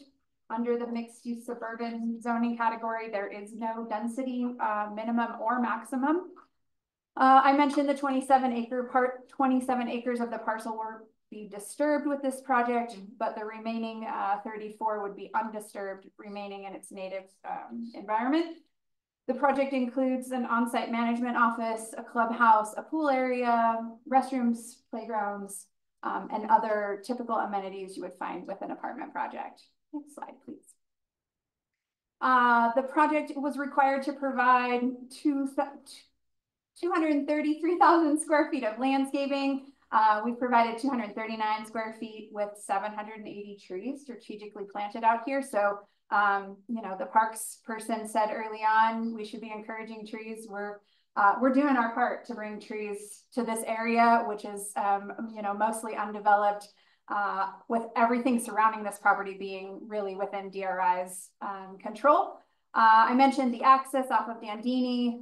The roads in this site are all private. It does include sidewalk on one side, which helps to reduce the grading associated with this project. We did do a traffic study with this project. It was part of the submittal. The traffic for the whole project, I've estimated 2,803 average daily trips for the whole project, with a 205 p.m. peak trips. It did recommend some modifications to the signal timing at Sun Valley and Clearacre, but it did not find additional improvements were needed as a result of that traffic. Dandini is a major arterial and has been designed to accommodate a significant amount of traffic as DRI and TNCC have plans to grow out. So that road does not require additional improvements. We are putting in new turn lanes or turn pockets on Dandini within the right of way to accommodate folks turning into the site.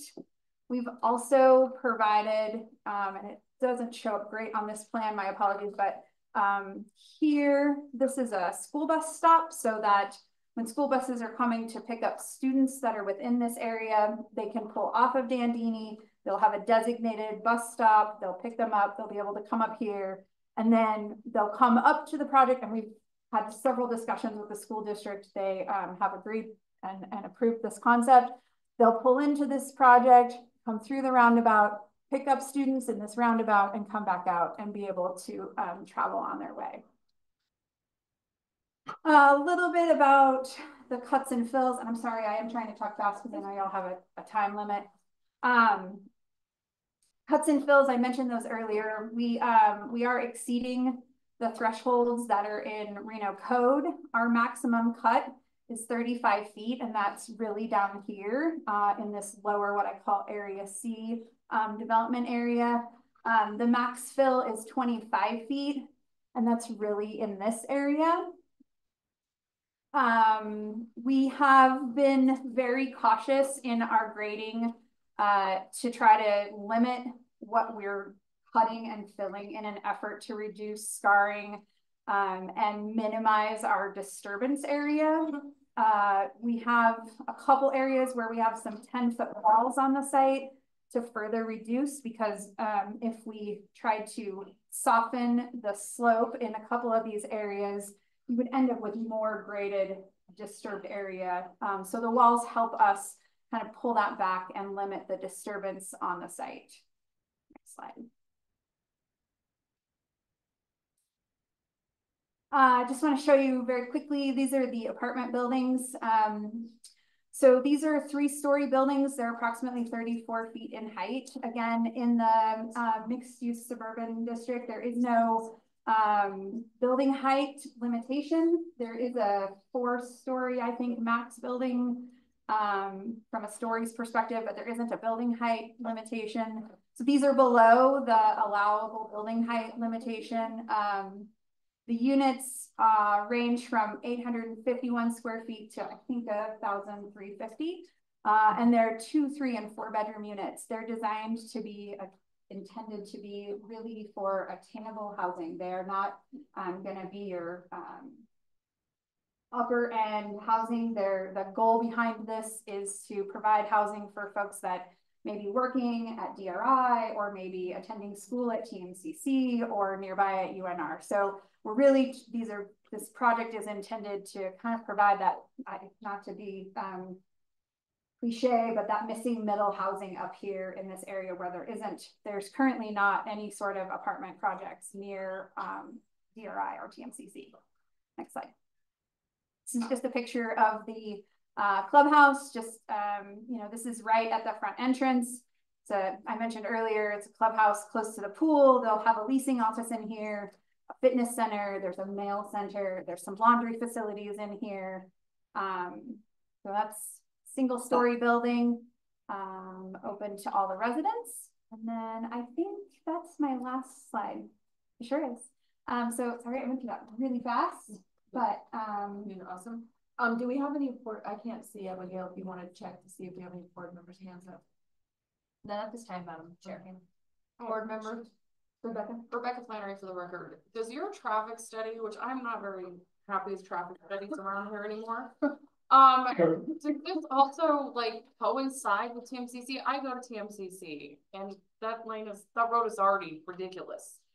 And that's also a very nice view for college students, on a break to look at that beautiful hillside that's now going to be more apartments that our freeways can't handle.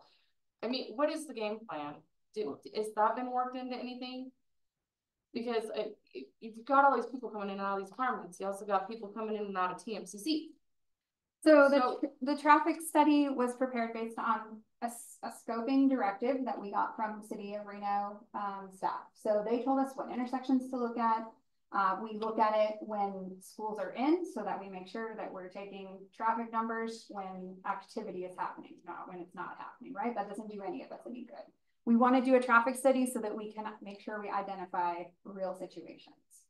The traffic study didn't, like I said, it didn't identify that this road was at capacity or couldn't handle these 400 units.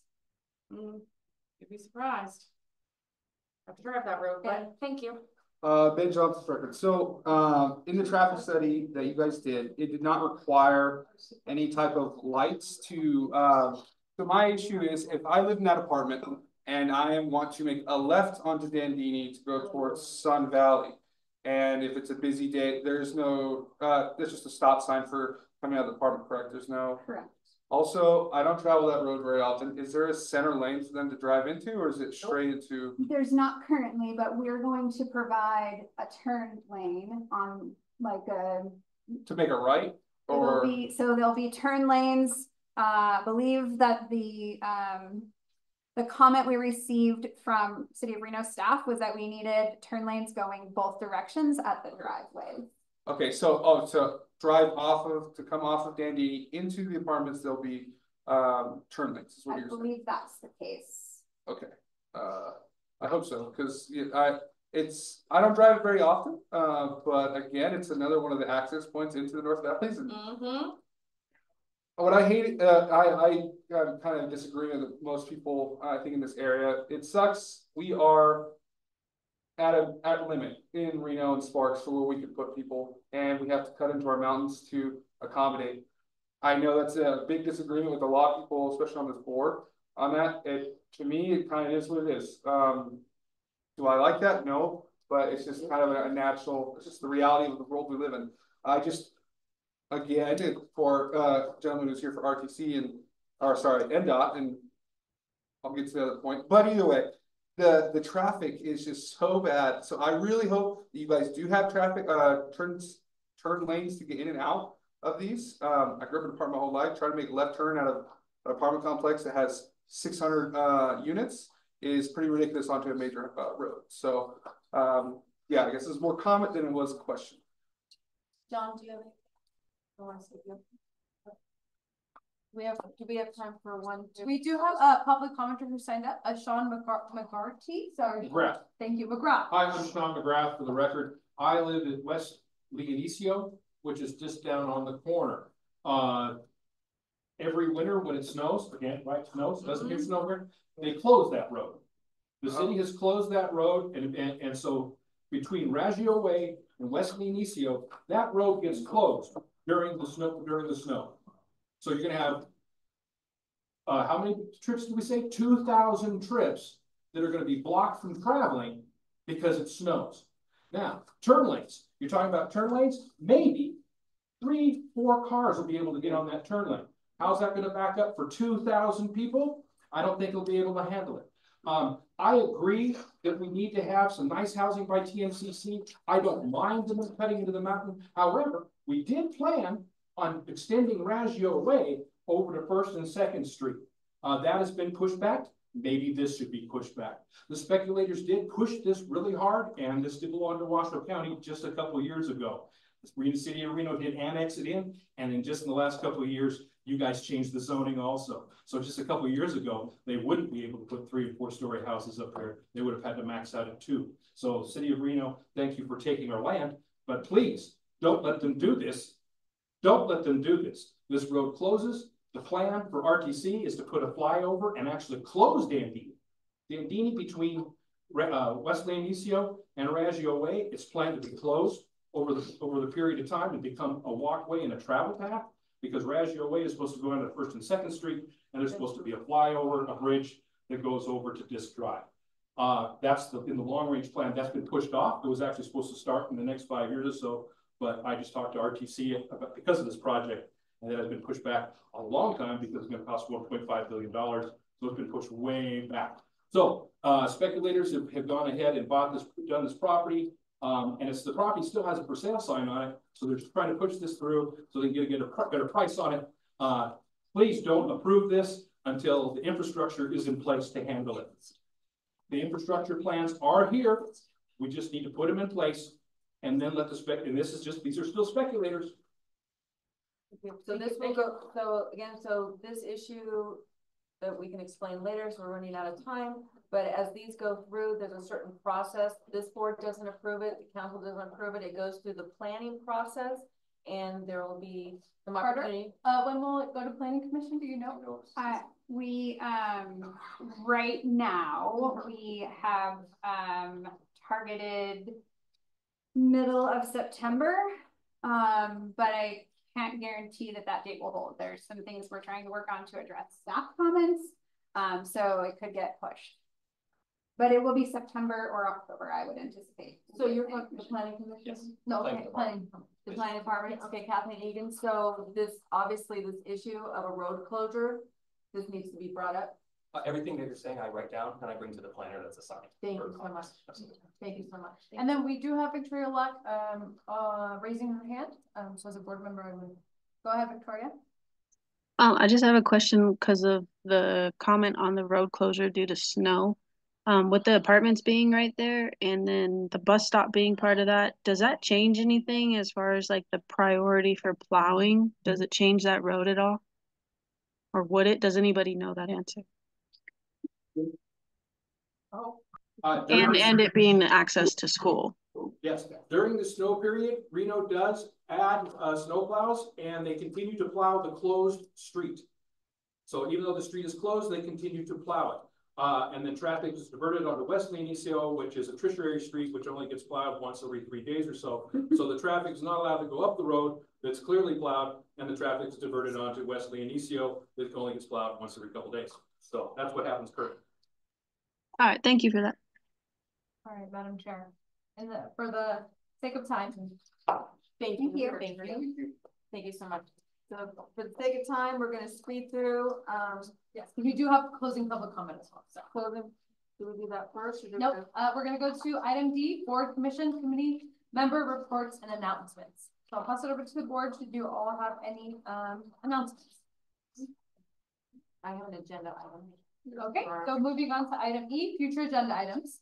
Kathleen Egan, it doesn't need to necessarily be an agenda item, but I would like to have an update, maybe part of the council's report for our regulations that are being processed for the recommendations for changing. I know it's not going to be for a couple months, but it's in place right now for small businesses for the regulations. So I think that's very, very important for all of our small businesses in the North Valleys, that if we could get an update on that process as well as it comes along, so we have a chance to give public input at the city council for these issues and to notify our small businesses that this will affect. Yeah, and Councilmember Eber, for the record, just a note on that. They have, staff has pulled that off the agenda for a while. We're gonna take more time and do more outreach, get more community feedback. So it's not gonna be coming before council for a while, probably December at the earliest. There's some people that have said, well, you know, you're just waiting until people forget about it to bring it back. That's not the case. I asked for more time so that we as council members can thoroughly review all the changes, that community members, business owners would have time to review all the recommended changes, so that we're not voting on something that we are not fully informed on. So it's going to be at least out until December. There's also been some requests to just keep some areas of the code the same, just kind of close it. That might be the direction on some of it. I know that the mayor seems like she was in favor of some of those recommendations. And whatever changes we make, I've also requested that we do just chapter by chapter, that we're not doing the whole code in one lump thing. It's just too much. So if we are making changes, it will be piece by piece. It won't be this monumental, you know, hundreds of pages of change. And also it's not going to be like happening next week. It will be pushed back so everybody has time to you know, learn what's going on and get more community engagement. So just update on that. Thank you. Thank you so much.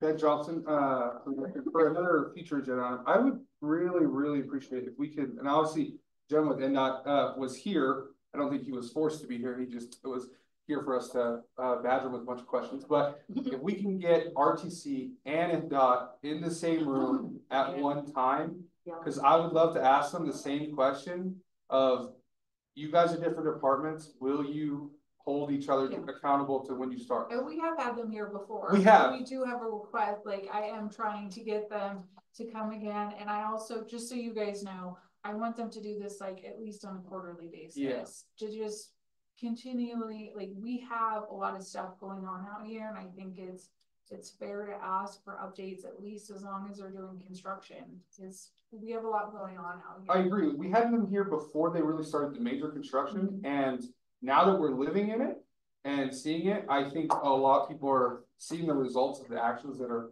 being caused, and I be able to have the community and all of us bring that up, okay, and kind of hold them to that. And I want to see them on record say that they will abide by, you know, waiting to start the next project. So yeah, I know you've been requesting that. I know we've said that multiple times, and just want to keep hounding it. So Thank you. And that's all I have. Thank you. All right, Madam Chair, moving on to closing public comment. I did receive one, Caitlin Finley. She left the meeting. Okay, perfect, thank you. Well, at this time, if you have any closing public comment, now would be the time. If you're on Zoom, I ask that you raise your hand. And if you're in person, all right, Madam Chair, not seeing any. Wait, I just had a comment. Councilmember Eber, for the record, I forgot to mention earlier that I was at the ribbon cutting for the new police station. Just wanted to share, it's a great, I mean, it's the old RGJ building downtown. I don't know if you guys are familiar with it, but Corey was there too. They did a really great job just changing the whole building from, you know, the foundation up. Really did a lot of work. So if you get a chance to check it out, it's not officially open yet. Our police will be moving into there. So all right, where's that building? It's down. It's 911 Quinsley Street. Is it really not? No, yes, ma'am. It's 911 Quinsley Street. Thank you. Again, Sean McGrath. I'm not from your NAP. I'm in a cab. Good enough. And I really appreciate you guys. I want you to understand, I'm not against development. It's a good place to be. It's just that there was a plan for that road to go through, and it was supposed to start the next couple of years, but it got pushed back. And I feel like this development is pushing through anyway. And it's really important that we stop things before they get too far. You guys are having a problem with your freeways. Those freeways were planned 20 years ago, and let's, you know, if these things, get them planned correctly.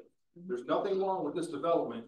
Its exit should probably exit onto Raggio Way that doesn't exist. So maybe we can push those developers to help pay for that Raggio Way. So it's not about stopping things, it's about doing it the right way. Planning Commission, doing it the right way. Thank you. All right, Madam Chair, on to item G, adjournment, looking for a motion. Ben Johnson, motion for adjournment. Second. White, second. Thank you, guys. Thank you. All of us. Thank you. Thank you, Victoria. Thank you, Jared. Thank you. I don't make it optimistic.